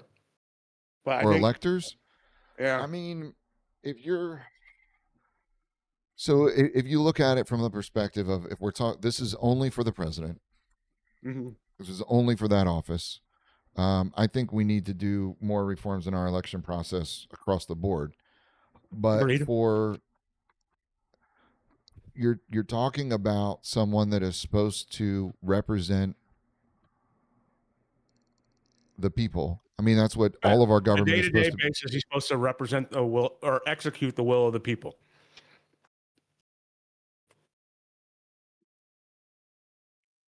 See what I did there? Execute, executive branch. Aha. Aha.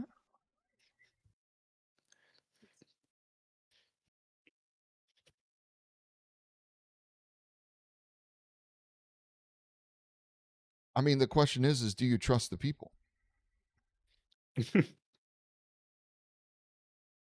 Well, who do you who do you want to trust instead?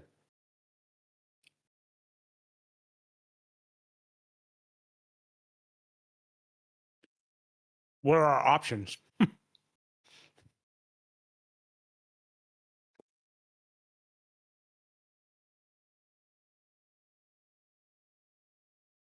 Because now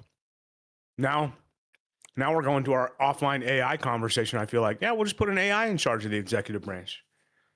It'll make better decisions.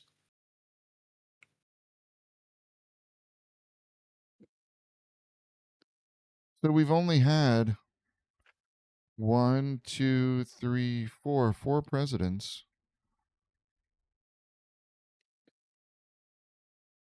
that have been elected. Via electoral college and not popular vote. Yeah. Let's see. Oh, I already had that up. Um,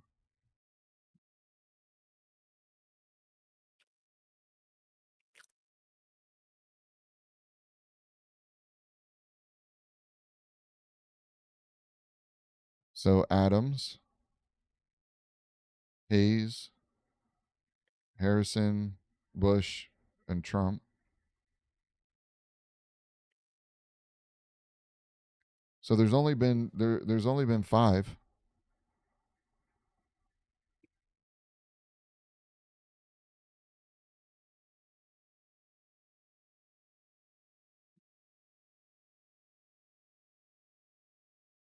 Wait, Does that mean that it works?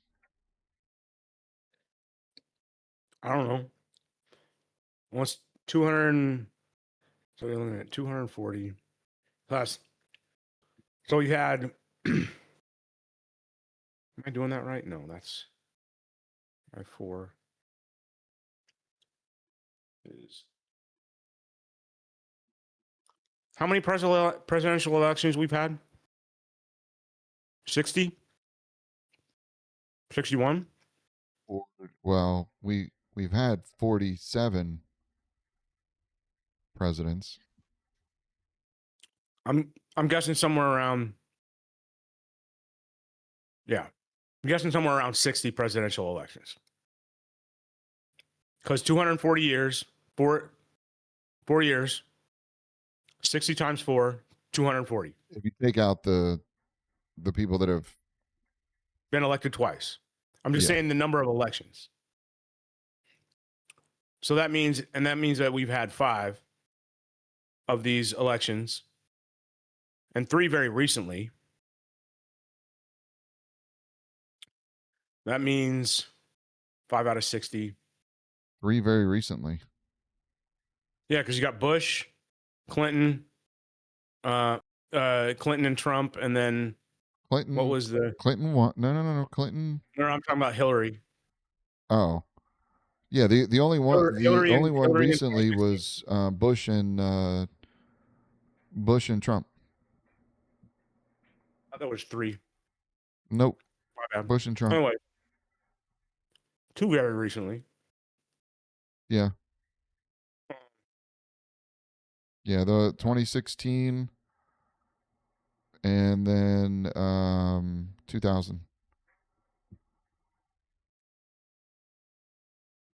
So you have a margin of error of around 17% for how often the popular vote doesn't match the electoral college, based on my numbers.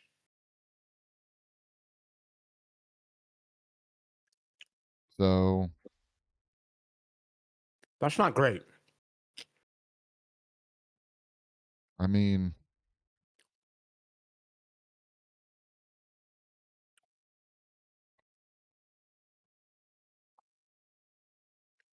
and honestly, I think that from that perspective, from a presidential perspective, I think that I like the idea of no political parties. I like the idea of star voting or ranked choice. Mm-hmm. But as far as who gets to be put on the ballot, I mean, you got 50 states that they need to be put on the ballot. Most of them, you have to have a petition. You have to have signatures in order to get on a ballot in a state or be part of a political party in that state that has gotten a certain percentage of the votes. Mm-hmm. I mean, you can create political, or I mean, you can create election laws within the Constitution saying how the states have to hold their elections based on something.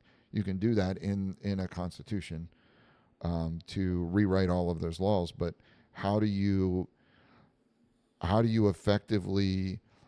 So even if you don't, even if you take away the ability of a political party to have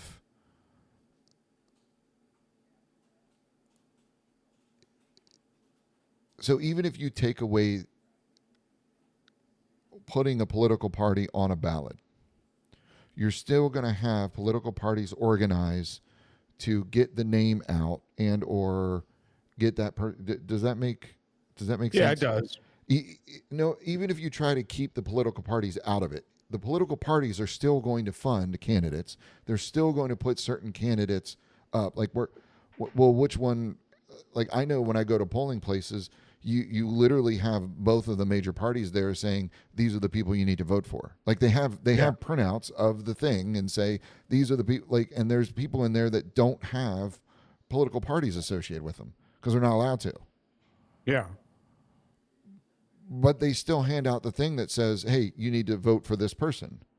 So you can vote down ticket on whatever political party you want. Yeah. Like they literally stand outside the polls and give those out. Or an R or an I next to them anyways. Well, no, but I'm saying even for the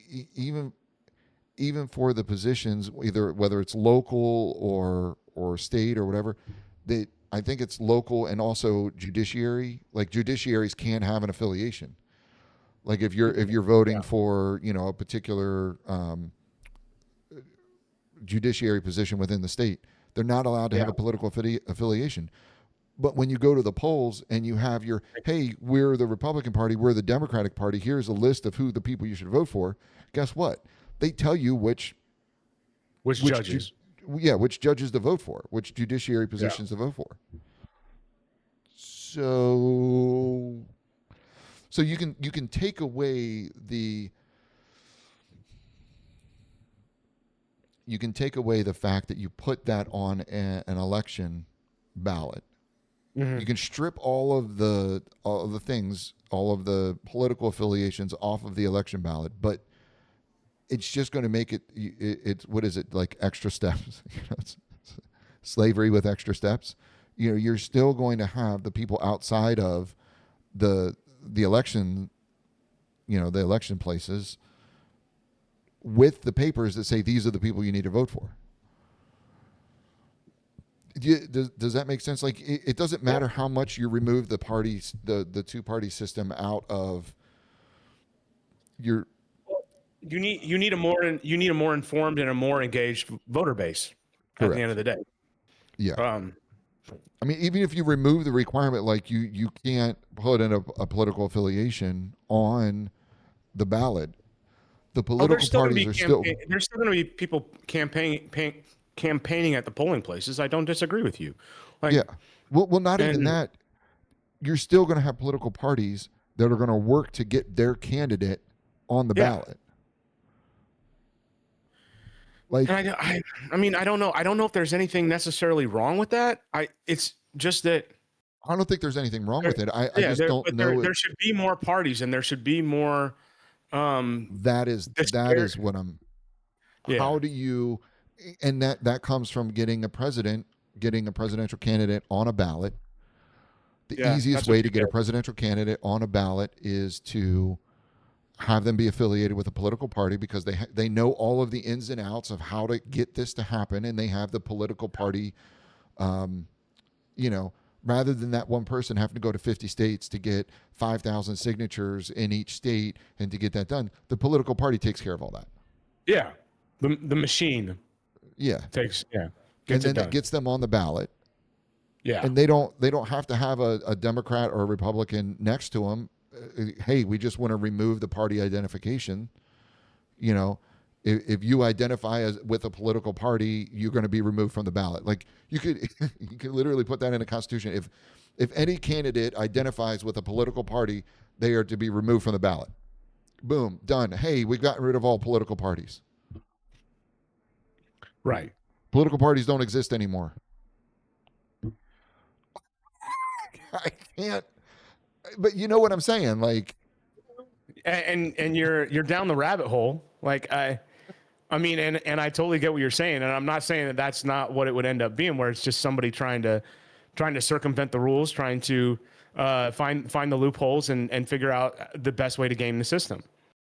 I think the best way, in my mind, what I keep going back to, the best way forward is to make the populace more informed, more engaged, more involved, and more willing to look at government as a better path forward for all of us than something that they just pay taxes into. And I like, dude, something like that is going to take generations. And you're 100%. Yeah.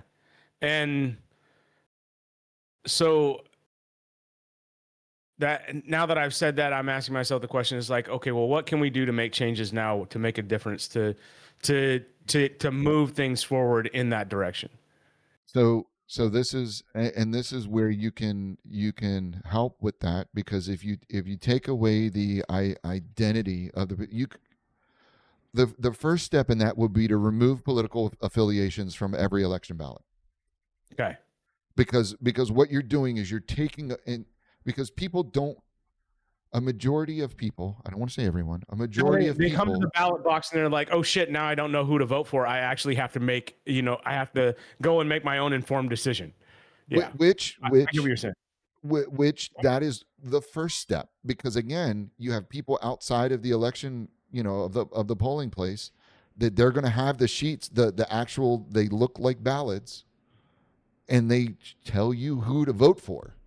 Yeah, That's what I'm saying. But the first step to get away from multiple political parties is to remove political affiliations from the ballots, because then people have to, they get in there and it's like, oh, well, who's the Republican, who's the Democrat? yeah. They have to engage with the people I don't outside of the know. polling place. Yeah, I don't know who to vote You know how you know how for. many people are gonna flip Yeah, out when that if that ever happened? Yeah, they're just gonna lose. Like they'll probably look at it, then put it down, and then just walk out the ballot box and I don't know who just to like vote for. I left it blank. I only want to vote for one person. It's the only person I know. No, but that's like, that is the first step, is to remove political affiliations from ballots. I think that's a good idea. I, Um, I agree. the next step would be to disqualify candidates if they associate with a political party.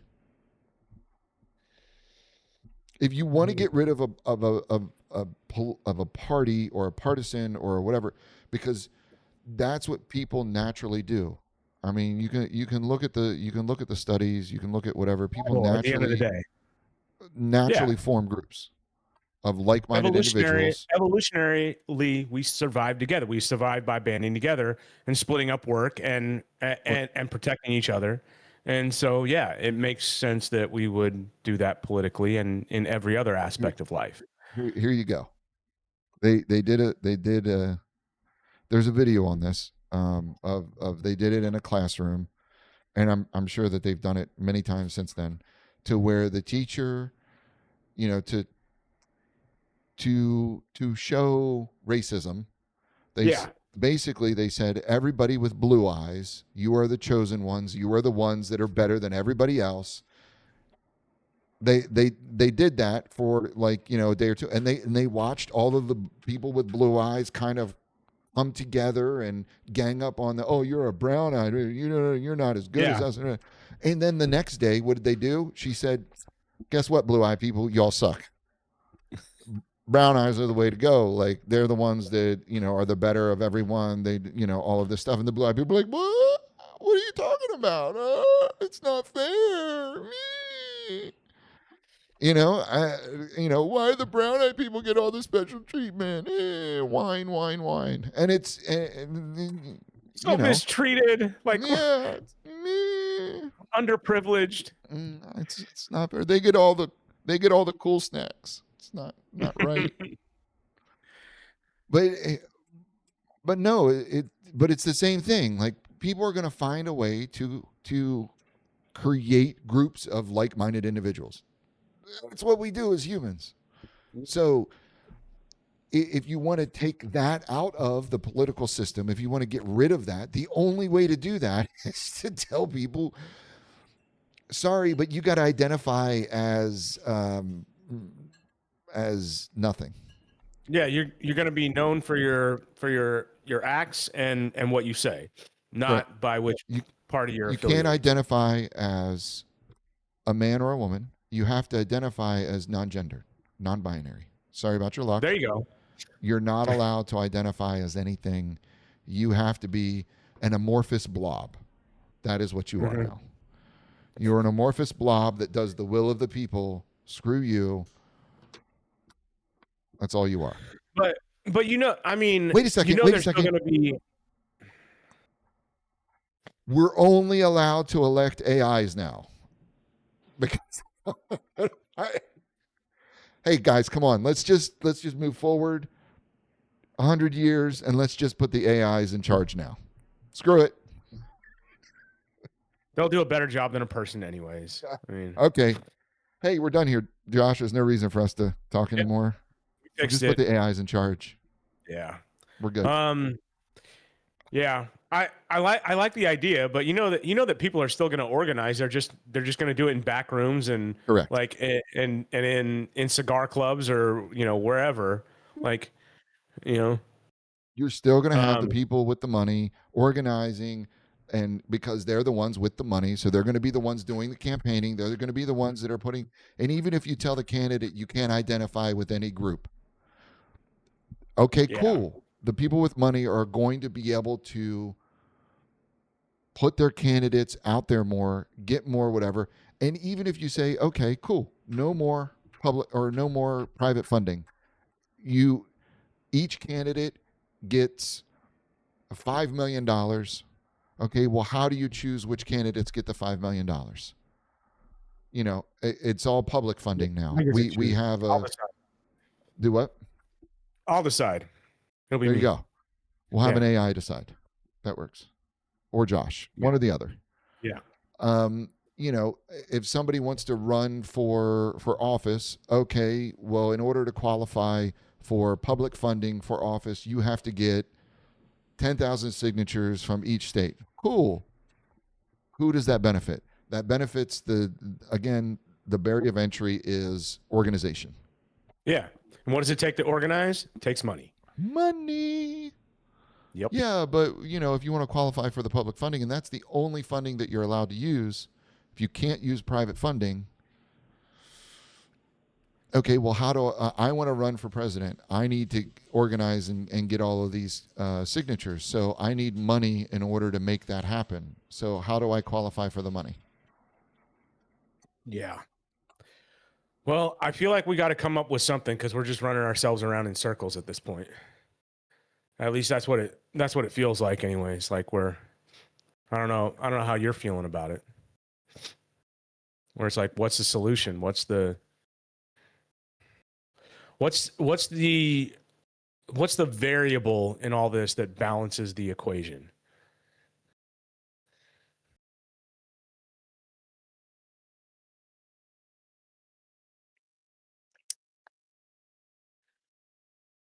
Or a set of variables. I don't even think it has to be one.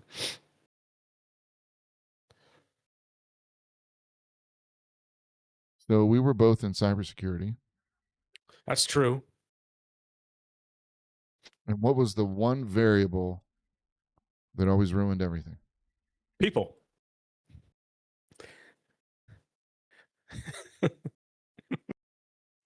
Like because you can't. They're a confounding variable. That's why it's never the same from one person to the next. It's like each person is its own set of sub variables. Like, you know what that made me think of? It made me think of the dude that had the guy that was a systems. He was the manager of the systems team, and he had the remote desktop malware on his computer for like 2 months. Didn't look at it. Didn't scrub his own computer. Didn't do anything. And then the day before Thanksgiving, we we go back to square one because the threat actor took control of his computer and then went to town. So the IT guy Yeah, the IT guy. Yeah. and didn't effectively scrub his computer. Said he yeah, did. and then yeah, and then we go back into these meetings and everybody's pointing the finger at everybody else, including the IT guy was pointing some fingers. And Well, but again, but you can have all that stuff and you have everything. It's like the person that you trust to do the right thing, to do what they needed to do to make sure that something happened, it didn't happen. well, So something didn't happen. your it's people. It's people. So people are always the ones that we ruin everything. Okay, anyways. So people are going to organize. People are going to do what they need to do to get these people because you're going to put a fence because you have to. How can you not put a fence there? Because you're not just going to let thousands of you're at a sporting event. You don't just let, and this is goes back to that whole inclusion thing. you don't just let everybody on the field to play. Right. You're not going to let Joe Schmo, or maybe you do need to let Joe Schmo from down on the corner in his football pads. Let him go on the field and play. But go. I want to watch. Just do get destroyed I can by do that better by than a you. Yeah, 200 man. Hey, by go a down there. They're letting people 250-pound on the field. linebacker. Shit. Yeah, man. You are definitely a better quarterback. You know the routes. You can throw Yeah. that ball Yeah. so much better than him. Yeah, Tom Brady ain't got shit on you, bro. Like, you got this, man. Get in there. Go ahead, man. You know the plays. You've been training for this.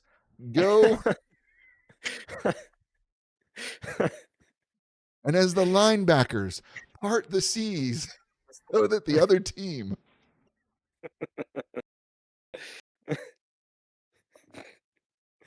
Oh my god, man. Like, and you got to make sure you have the camera zoomed in on their face as it happens. And just see the fear, the look in their eyes of that they know what's about to happen to them, but there's nothing that they can do about it.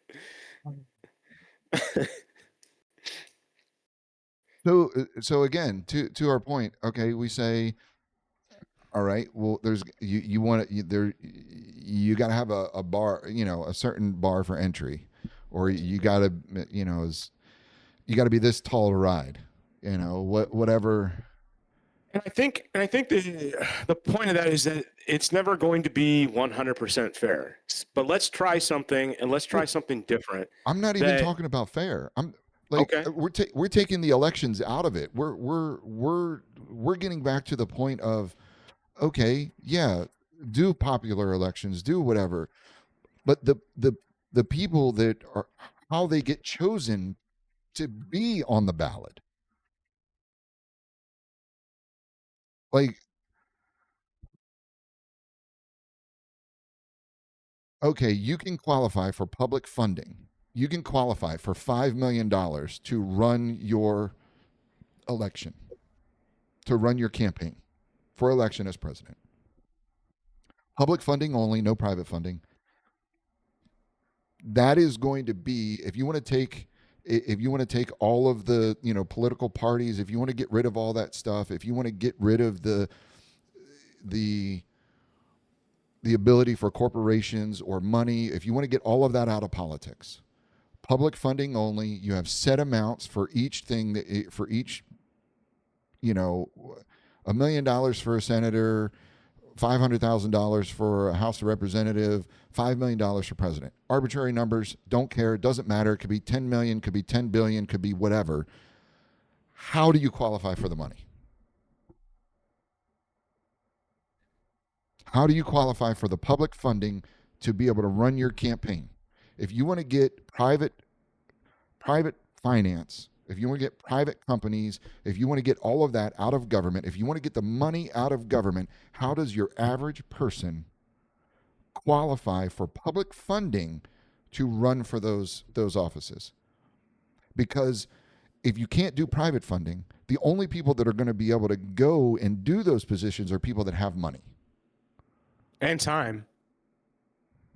And who are the people that have time and money? The rich people. Right. Or somebody that they want to give money to. So to take that out of it, and you want to do or you want to do public funding only. You want to say, okay, we're getting money out of politics. We're draining the swamp. We're whatever across the board. How do you get a person that has no private funding, that has no, isn't backed by some conglomerate or some political party or some whatever, who knows where the money's coming from or all that? How does that person qualify to get the money to run a campaign to do that, to be able to do that? Well, either they already have to be part of the political system and they have to have gotten the recognition from, local into state, into representative, into whatever. So you're already limiting the pool of people that can do it to people that are already in government.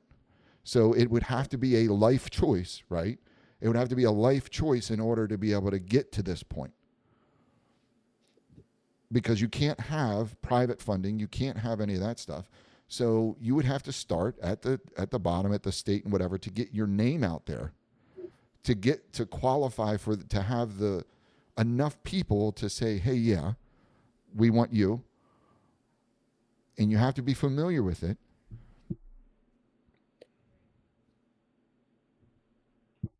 Well, do you have any thoughts? I've got some stuff percolating. Well, no, that's what I'm saying. If it's only public funding, if it's only public funding, and you have certain amounts earmarked for, because you don't want somebody holding massive things and dumping millions of dollars. Hey, if you vote for this person, we're going to give you $1 million, or hey, it's a random pick or whatever, or we're going to give your such and such a job at whatever if you back this person or whatnot. I don't, whatever, however you want to look at it. Pick some sort of incentive. Yeah, and where you're not incentivizing voters other than their own personal interest. Correct. But I mean, money is personal interest of people. But anyways, like, so if you want to get rid of that, and you want to make it as, I can't even think of the word for it. I'm gonna have a drink after this one. Yeah.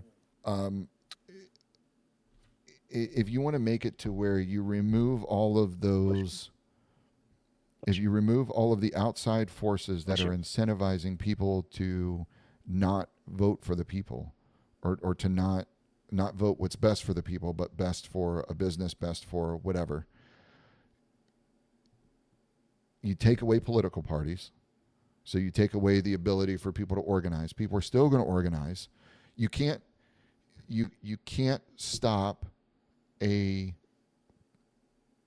company from running an ad on TV for a particular candidate, whether they endorse it or don't endorse it.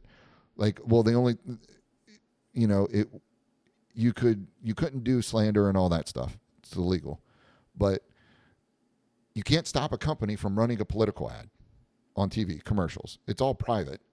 Yeah. Well, I think there's certain stuff that you could do with the FCC, because as far as putting stuff on TV, but like, you get into a little bit more of a gray area when it comes to the FCC and the regulation of the internet, and but again, at that point, then you're allowing the government to regulate the information that people get. Takes away free speech. Yeah. So then I guess in my head, then I'm thinking it's like, well, with people that have this much money, they're almost like a government in and of themselves. And so should they? And so at the end of the day, they're regulating the information that we get. Whether Correct. you want to talk about legacy media and what they talk about and what information gets put out there, or controlling the narrative. Yeah, or Facebook, Meta, Twitter, X, algorithmic stuff. Telling people what can and can't be said on these open forums, and they get to decide what's hate speech, or what's this kind of speech, or what's inflammatory, or or whatever else it ends up being. Just because they're a private company, I don't think the amount of control over that they have over the flow of information just by itself is enough that I think that should be regulated to a certain extent. But I don't know. Going back to your question about what do, the first thing that popped into my mind is that it put up a website for online petitions that for presidential elections that's run by the government. Anybody can register and get petition signatures. And then if you get over a certain number of them, and that's just a start. At least then you you open up the game to everybody. I'm not saying whether, because then you can still have people organizing or people giving money to, or paying people to go out and and drum up support and get people to go online to sign the petition. So this is just for president. So it's not other parties. I mean, Just for president. I think the No. president is a place to start. Yeah, exactly. That's what I'm saying. Because we're talking about the electoral college, which is just for the president, anyways. Yeah. So if you take for the presidential election, I like where you're going. You have a sort of a primary. Yeah, basically an Take online primary. a primary, a year ish. Yeah, Nine I think that's fair. 9 months, a year before the election. You allow people to apply for the presidency. They have a form that's required that they have to fill out all of this information. Whether it's views on stuff, give blurbs about themselves, what they're, give information about what they're doing. If they want to put the information there, they don't want to put the information there. I mean, it's their choice, freedom of speech, right? Mm-hmm. I don't know if we want to hold our president to a higher standard. I was thinking about that yesterday. I watched this documentary called The Age of Disclosure. It was on like the UFOs. Now they're calling them UAPs. And it had a speech from like Truman, and it had a speech from John F. Kennedy. And just looking at the way that they compose themselves, the way that they gave speeches, the way that they presented themselves to the people, and I'm like, how far have we fallen? That we had this 60 years ago and 60, 80 years ago, and now we got this. Something that we had in the past 30 years. What are you talking about? Yeah, right. Fool me twice, can't get fooled again.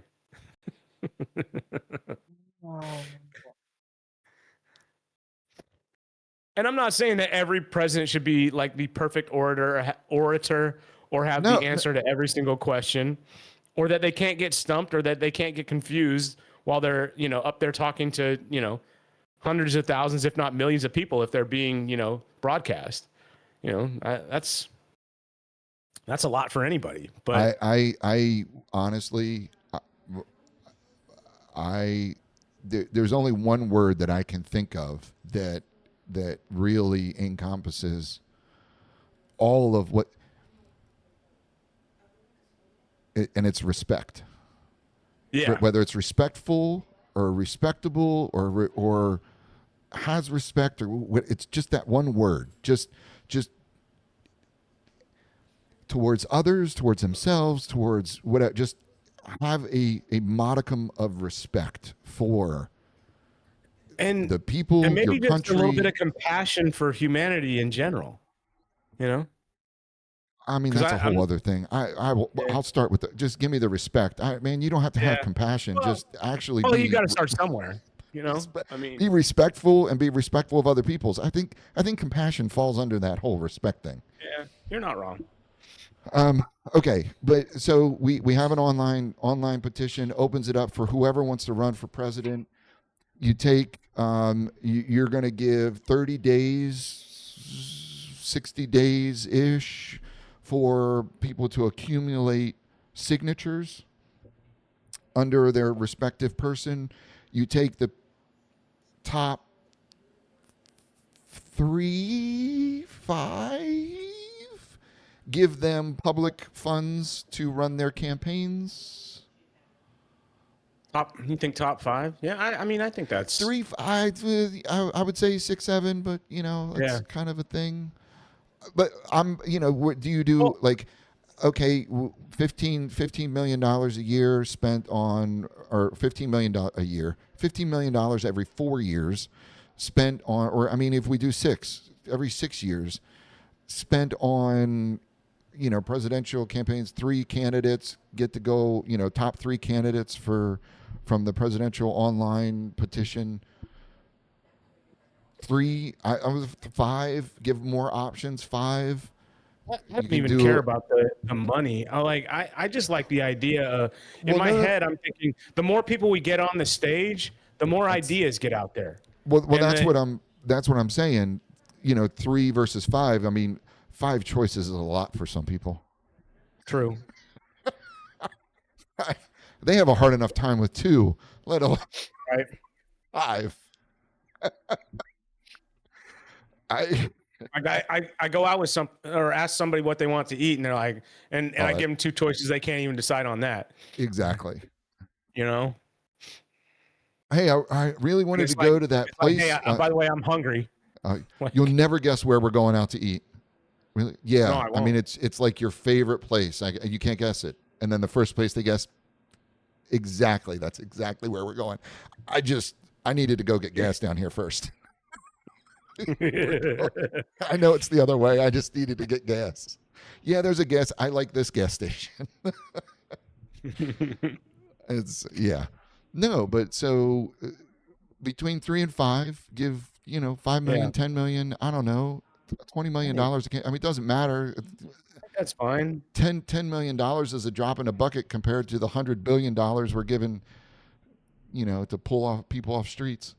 We can Yeah, we can spend $10 million on someone to political campaign on 5 people, $50 million. It's not like that's a life changing amount of money, right?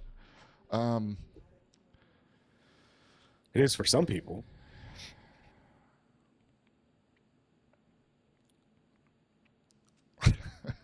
I know you were so being sarcastic. I don't care. no, no. I mean, when you get up into the billions and trillions of dollars, millions of dollars are nothing. Um, Yeah, but whenever your average wage is $50,000 a year, $1 million seems like a lot, but in the grand scheme of things, it's not, guys. Guys, $1 million is nothing. Yes, it's a lot of money, and most people won't even earn that in their lifetime. Yes, that is true, but $1 million is nothing, guys.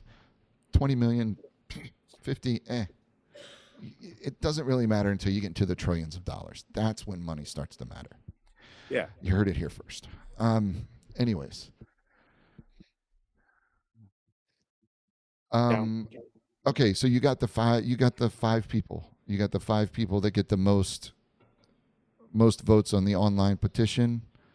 So you take away the ability to have a two-party system. You can't have a political party affiliation.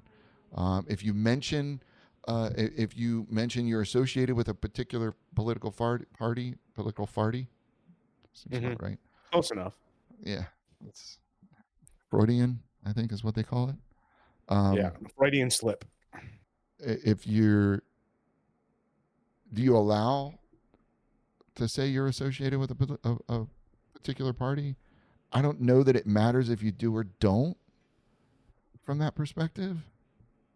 I mean, it's going to come out one way or another because your political party is going to organize behind a particular person, and they're going to put ads, put whatever that money. Yeah, you only have $5 million or $10 million or 20 or whatever the hell it is to do your political campaign, but that doesn't mean that certain organizations or whatever aren't going to do stuff on your quote unquote behalf.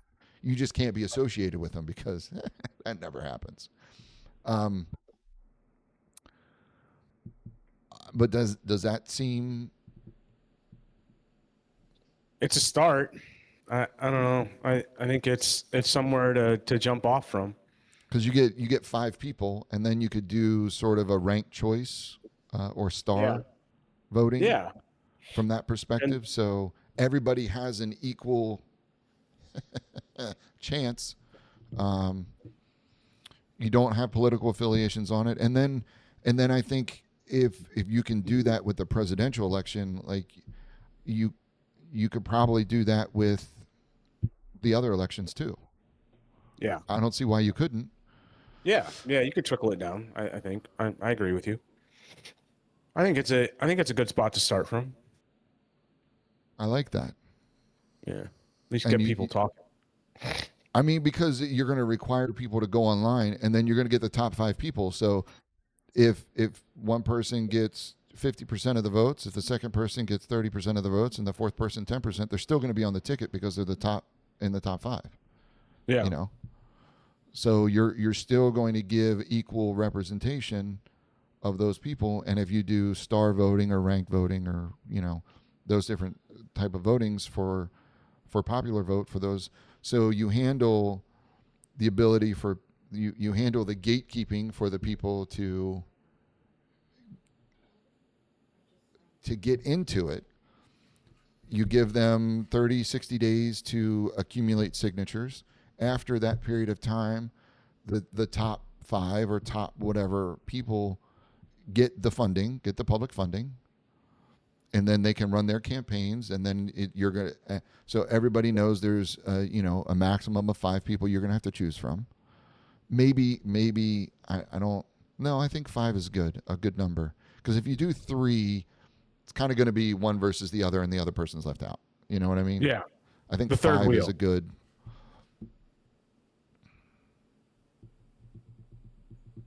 Yeah, I like that. Yeah, because with 3, you could end up with like a third wheel situation where it's just like, okay, these are the only 2 real contenders, and like I said, 5 gives a lot more opportunity for differing ideas. And then you do the star voting or the ranked choice Yeah. or whatever, so that, Yeah. hey, I like this person, but if this person doesn't go, then I will go with this person. If this person doesn't get, then this is my, you know. And then you eventually get to. I think that works. What are the bad things about this, other than the website getting hacked? Yeah, there's the website or the back end data, something happening in the back end database. Again, Or you the have something like ID me or some Yeah. valid verification of the voter. And is ID.me, is that a private company that owns that? Do you know? Yeah. I mean, there's always the chance of somebody doing something hokey on that end. Um, so you got that. I think it's a And then, government run. Privately held digital identity network co-founded and led by a person, former Army Ranger. While founded by Hall, the company is backed by various venture capital firms, venture capital firms, including Alphabet, Morgan Stanley, Viking Global Investors.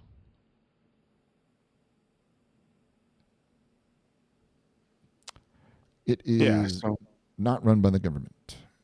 It is a third-party verification system. So, there's Whoa, whoa, whoa, the whoa, whoa. question of, Hold up.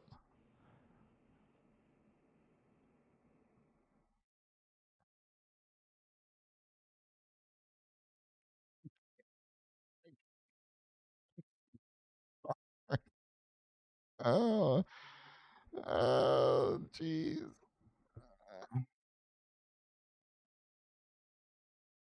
so somebody other than ID me will be, in control of the identity access management for this website, obviously. The company was fielding concerns about the privacy of its identity tech software. Critics were unhappy with the bias of facial recognition tech that prevented folks from receiving things like unemployment benefits. Good Lord. Oh my God.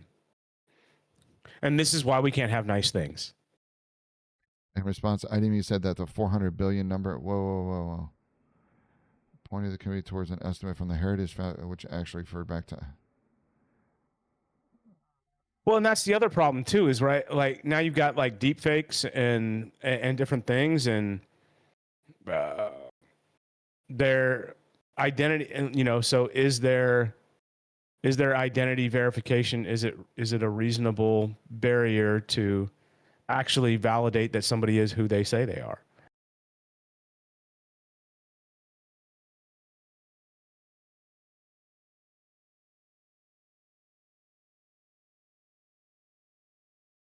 I, but this is the thing. This is the thing that gets me is all of this stuff. Like you Hmm. won't need to snap a selfie filing your taxes. It's not required for filing. But if you're looking to check in the account online or seek a digital transcript, what are you verifying against? Right.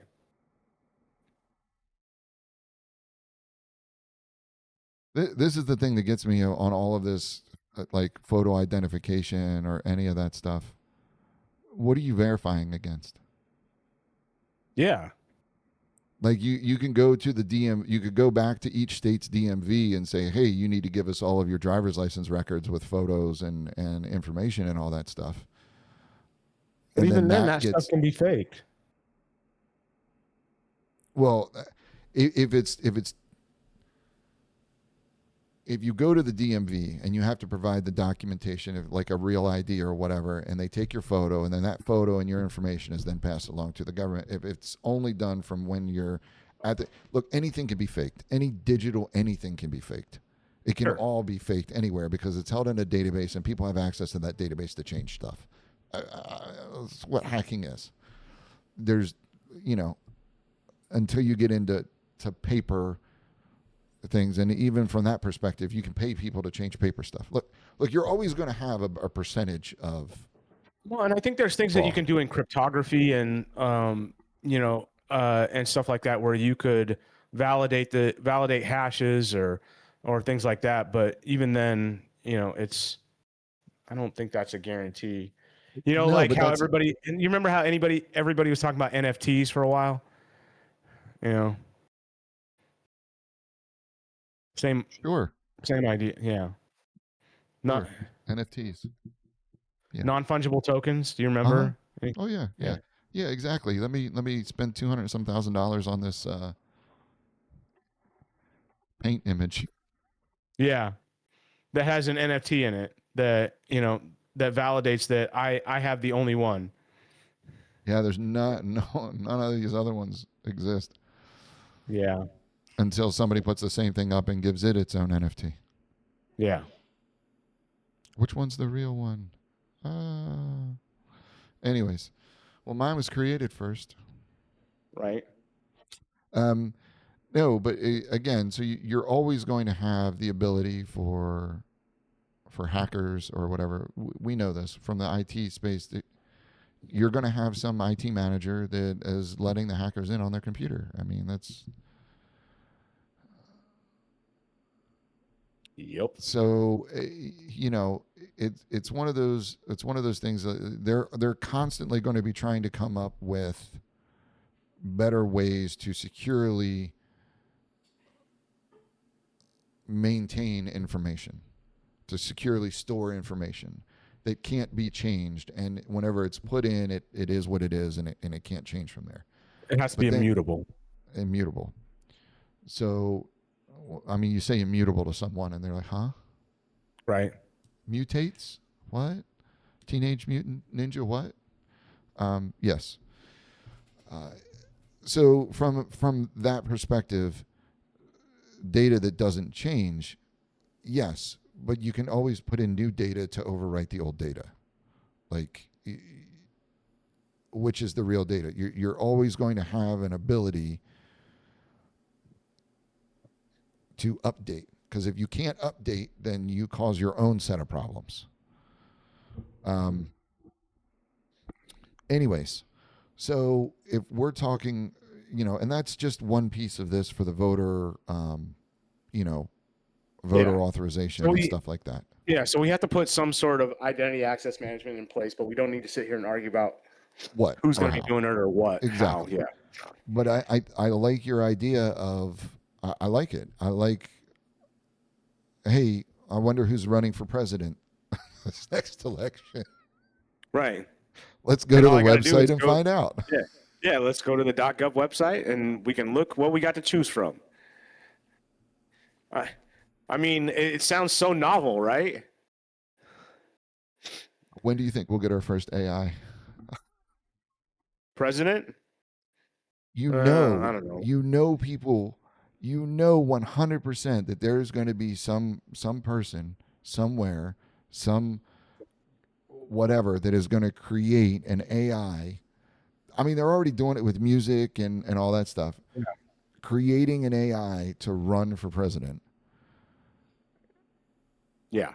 No, I don't disagree with you. I I mean, it's going to happen, I and don't know. people 50 years are maybe? 50? Maybe people are not dumb that long. enough. Maybe 20. Yeah. People are dumb enough. Yeah. My mind is drifting towards the movie Idiocracy. So, but no, I like that idea. You put that out there, and then these people, you vote for them. You see, check out who These they people. are, all of this stuff, and then you decide. Okay, I mean, you can have it, and I'm guessing you can have as many people as you want register to vote, right? Like all you got to do is fill out the form, You fill and out the form, put your stuff in anybody can there, register. Yeah. put your stuff in there, and then the top 5 people Yep. go get your signatures. Go Yep. go do your go do your influencer stuff. We're gonna have Yeah. Going back to what you said are the problems, though, is that um, I think that this would force a lot of the initial campaigning online, and when you have a few major corporations that are in control of how people communicate with each other online, whether that's Meta with Instagram and Facebook and the 5 or 6 other communications platforms. Snapchat, Yeah. TikTok, Um, YouTube. there's the possibility for capture and the withholding of information. But I mean, we have that already. I Yeah. mean, and we've experienced it already as well. So I don't know if that's a reason not to try and do it this way.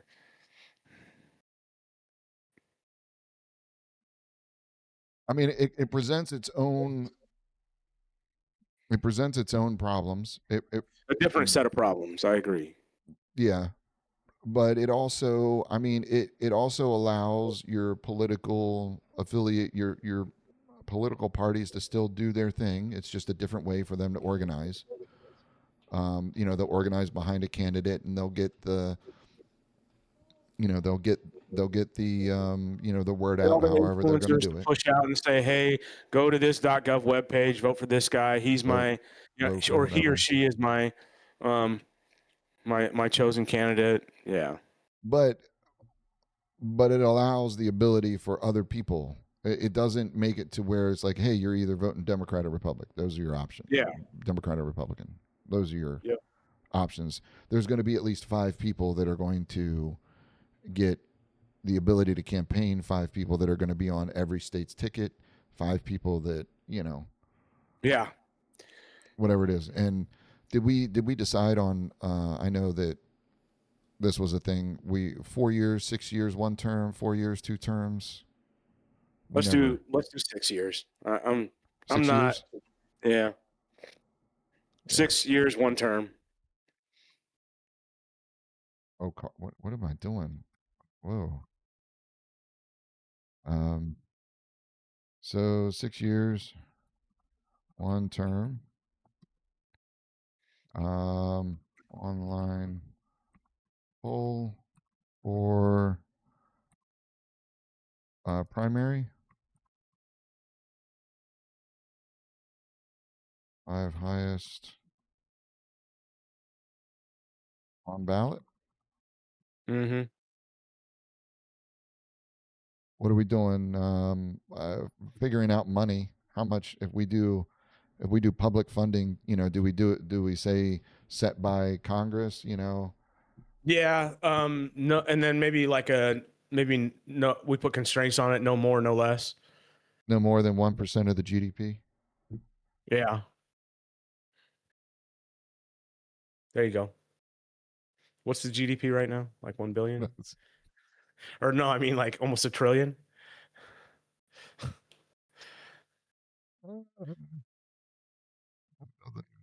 Doesn't even tell me current GDP. Give me a number. Holy good lord, what's 28.75 trillion? So the most that we can use in it is $287 billion for the presidential, 1% of our GDP. Yeah, that seems reasonable. I think I think we go with 0.0001%. Yeah. That I'm trying to do the math right now. yeah. So you take 2 away for 1%, 3 for 0.1. So 2 away would put us at 100 billion. 3 would put us at 10 billion. This one would put us at 1 billion.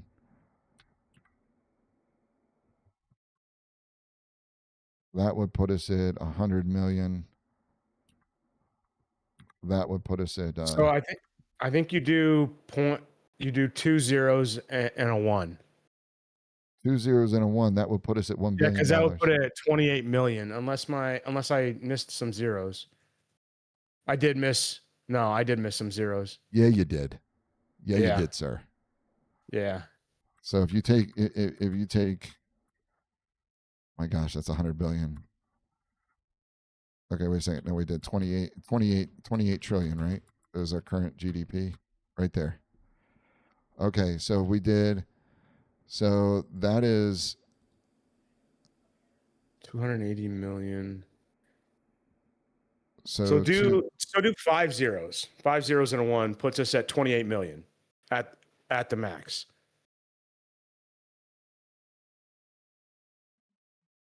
GDP split.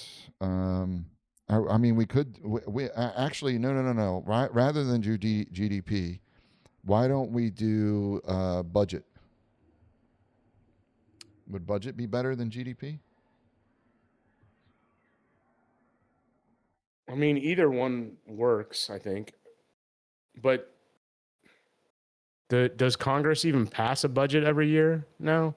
I mean, so like, what if there's no budget? So funny, man. That's not funny. Of GDP, split between top 5 candidates for campaign funds. Yeah. So that's supposed to be 28 million. So that's 5 million ish a person. You think that's enough? Put it at 0.2 then and make it 10.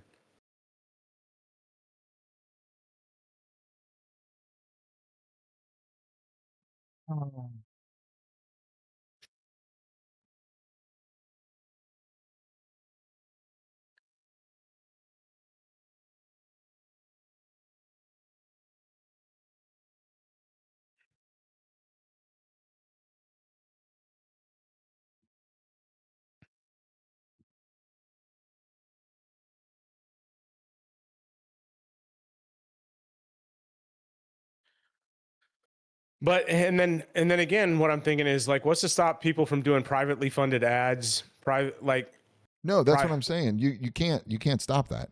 You can't stop a Couldn't you company though? from. Couldn't you tell the FCC like you can't You can't put put political anything on no political ads Yeah. allowed on TV unless they're Yeah. from.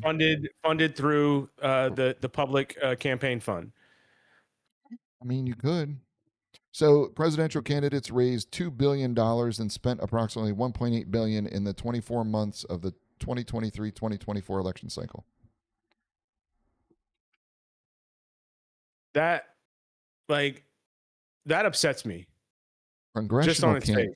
congressional can. Okay, so you look congressional candidates. This is all of them. This is everybody, not each one.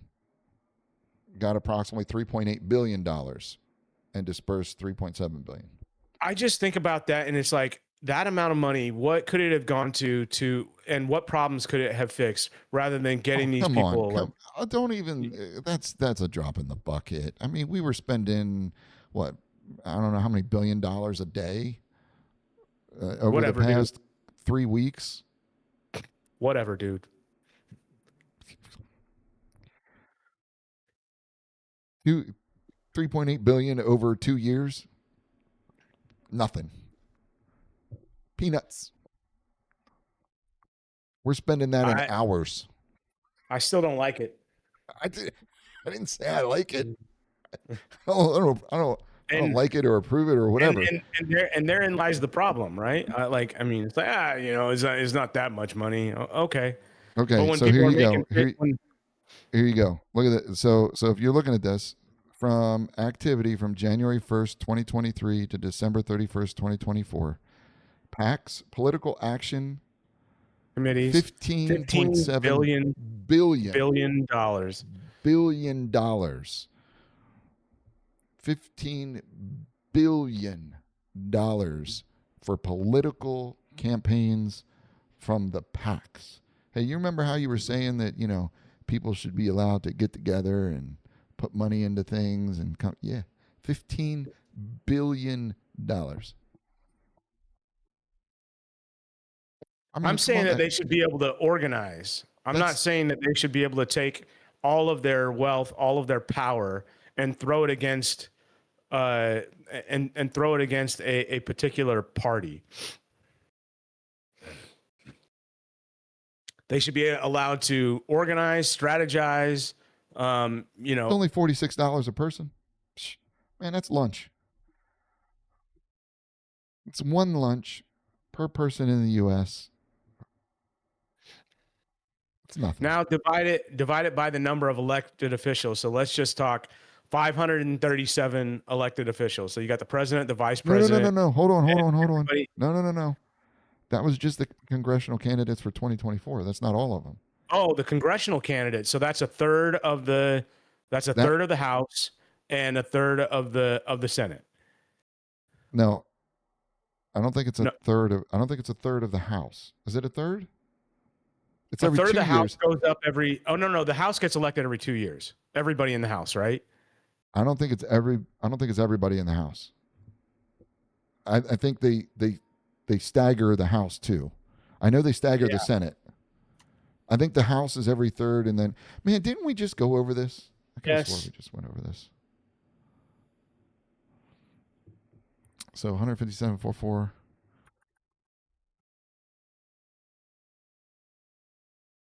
And that's congressional candidates. That's your Republicans and your Democrats. That's both sides. So all 435 seats go up every 2 years for the House, and then a third of the Senate. And then a third of the Senate. So you're talking about 33 and 435. So that's 468 times 2. Why times 2? Because they're going up for election. So that means you have the opposing as well. Oh, yeah. So you have 100. A third of them is like 33 and ish. So you got okay. We'll just take 480 divided by 480. Average of 32 million a person. Oh, wait a second. Divided 16. Divided by 2. 16-ish million a person. It's nothing. Like I said, those are millions. That's millions or nothing. Millions are peanuts. And you only want to give presidential campaign. You want to give presidential people only. Well, because we need to rein in campaign financing, anyways. Oh, 100%. I agree. There's no reason that the presidential campaign presidents are spending $2 billion on running a freaking election campaign. Yeah. Like I said, those are. Yeah. So you want to do 1%? You limit to 5 million, 10 million a person? I mean, they're doing 1,000 million on their campaigns.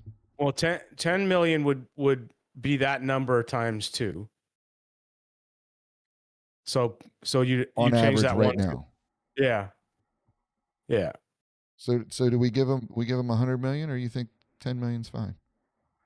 I mean, I feel that they should be able to fiscally run their campaign on a shoestring budget, because that's what they should do on the government.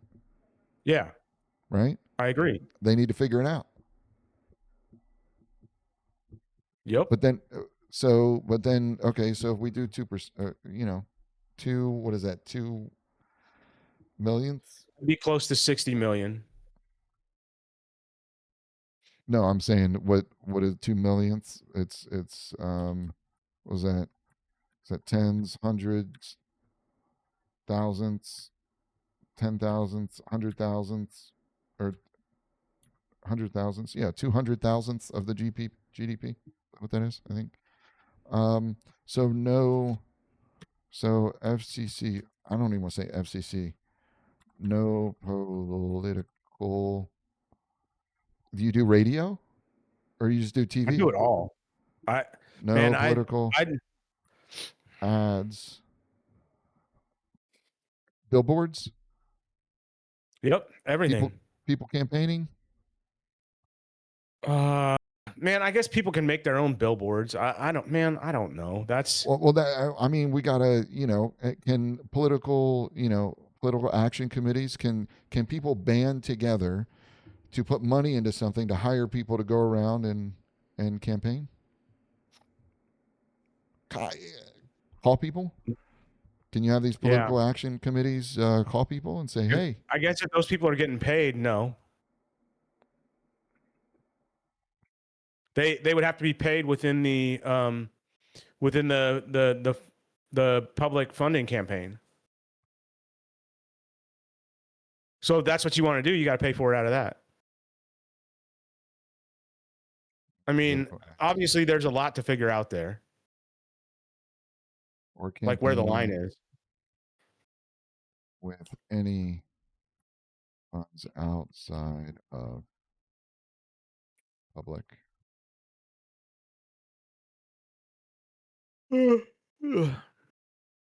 outside of allocated fund. And we're No coming up political on ads 3 or hours. campaigning with any funds outside of allocated funds. Yeah.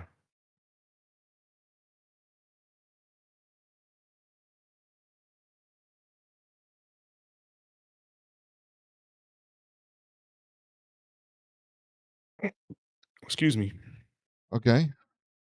So literally no company, no nothing, no anything can do any type of political campaigning or organization or anything like that. And do we want to go as far as to say is that you can't and no endorsements either? That I people have mean, to well go out then and find how are people going to know who to vote for, Josh?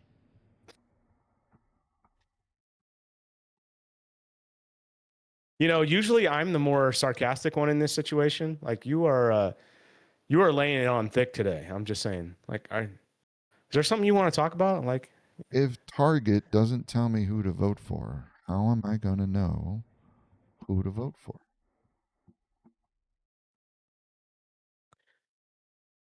I don't know. Limit it to we could say publicly traded companies.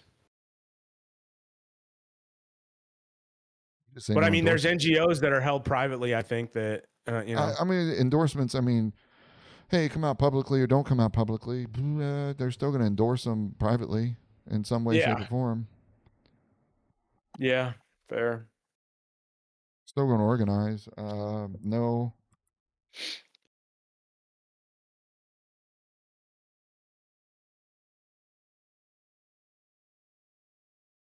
I mean, you could have private endorsements, but you can't have public endorsements.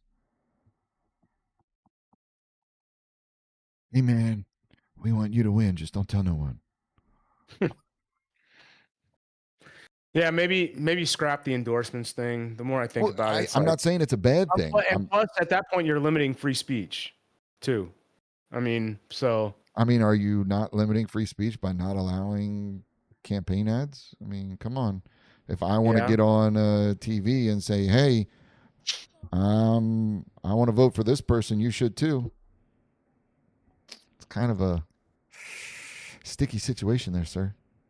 yeah, you're right. Citizens United. If I want to get a group of people and we all want to pool our money because it's really difficult to go click on individual websites to donate money to people,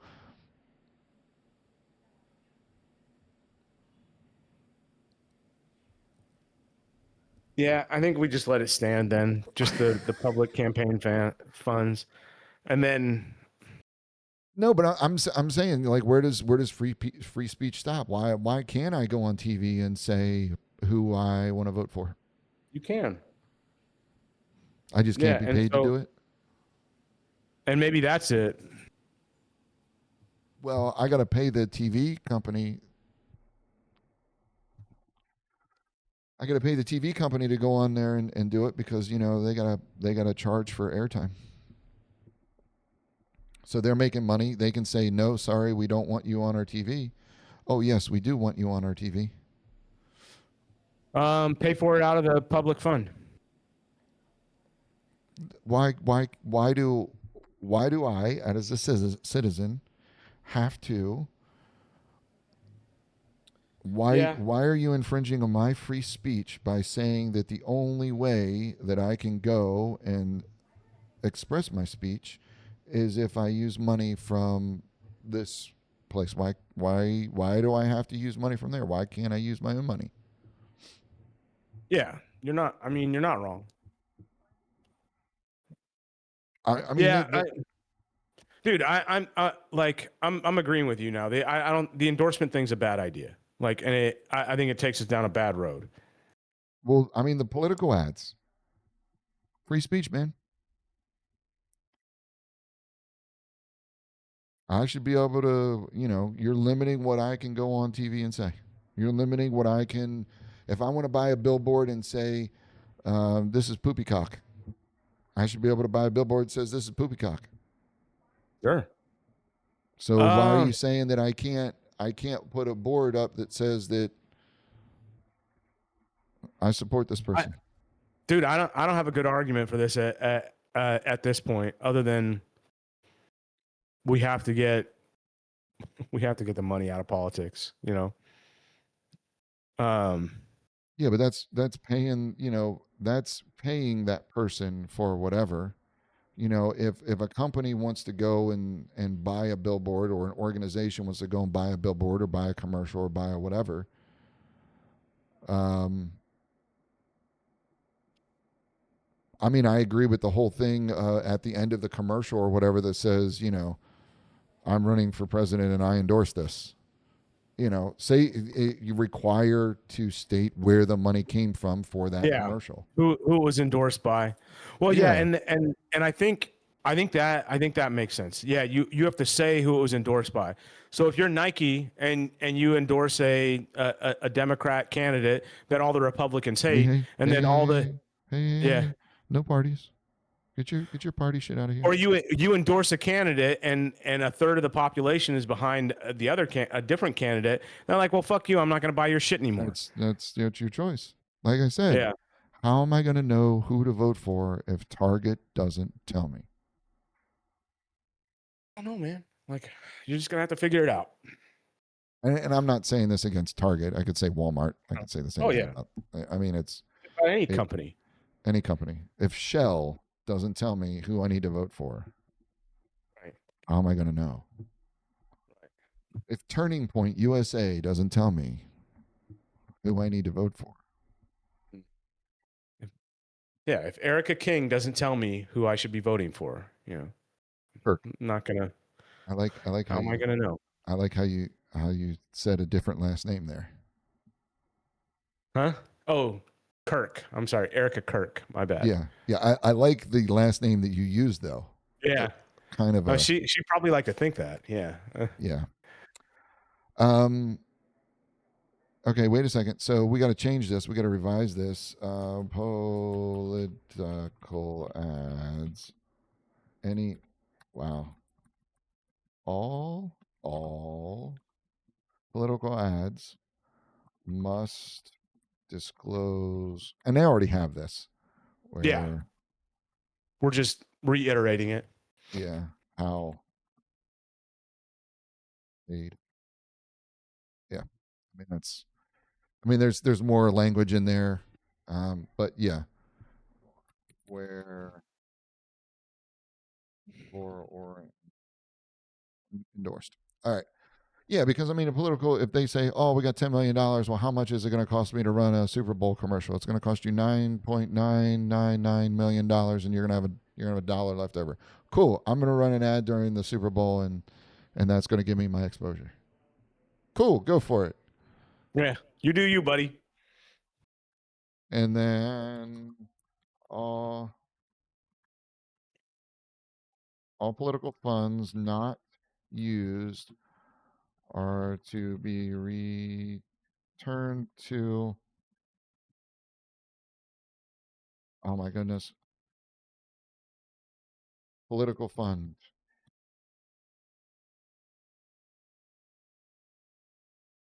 Public. All funds, oh my gosh, all political funds. All funds not used, all allocated funds not used are to be returned to the public political fund. You don't get to keep none of it. That's what I'm saying. Well, Yeah, that just you means can- they're going to spend it all. you can pay your sister $8 million for a campaign, but you can't She's worth keep any more. Yeah, she's worth it.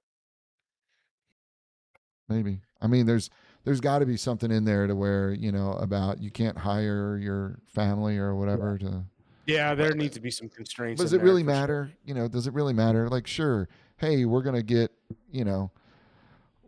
if we can get enough votes to be one of the top 5 people, and then get $5 million or $10 million allocated to us, and then we can hire the whole family, pay them a bunch of money, and not do anything politically. If you have the ability to do that, we just crowdfunding you $10 million.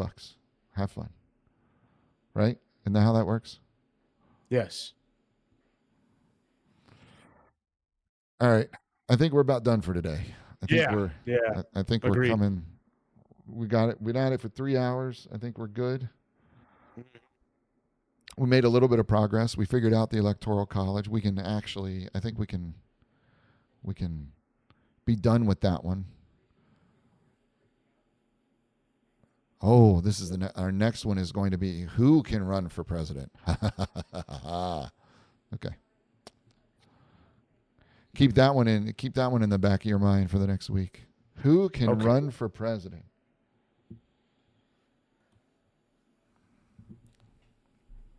I don't know.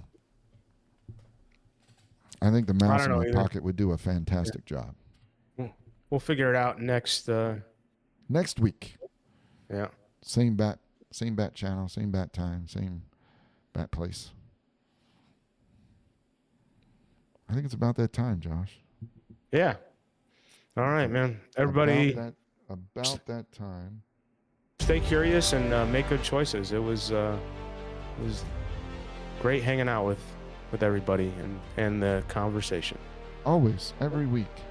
Always a good time. I don't care what Josh says. Wow.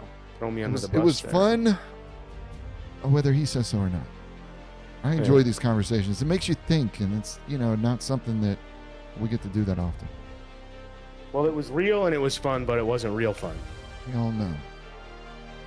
Thanks, everybody, for sticking around, coming out to watch us argue about nonsensical things. Obviously none of this matters. But until next time, remember, be kind to yourself and each other. All right. And make good choices. There it is. Oh, God, man. I swear, one time, 18 times, we will get it. One of these times, he will get the cue. I swear. Thanks, everyone.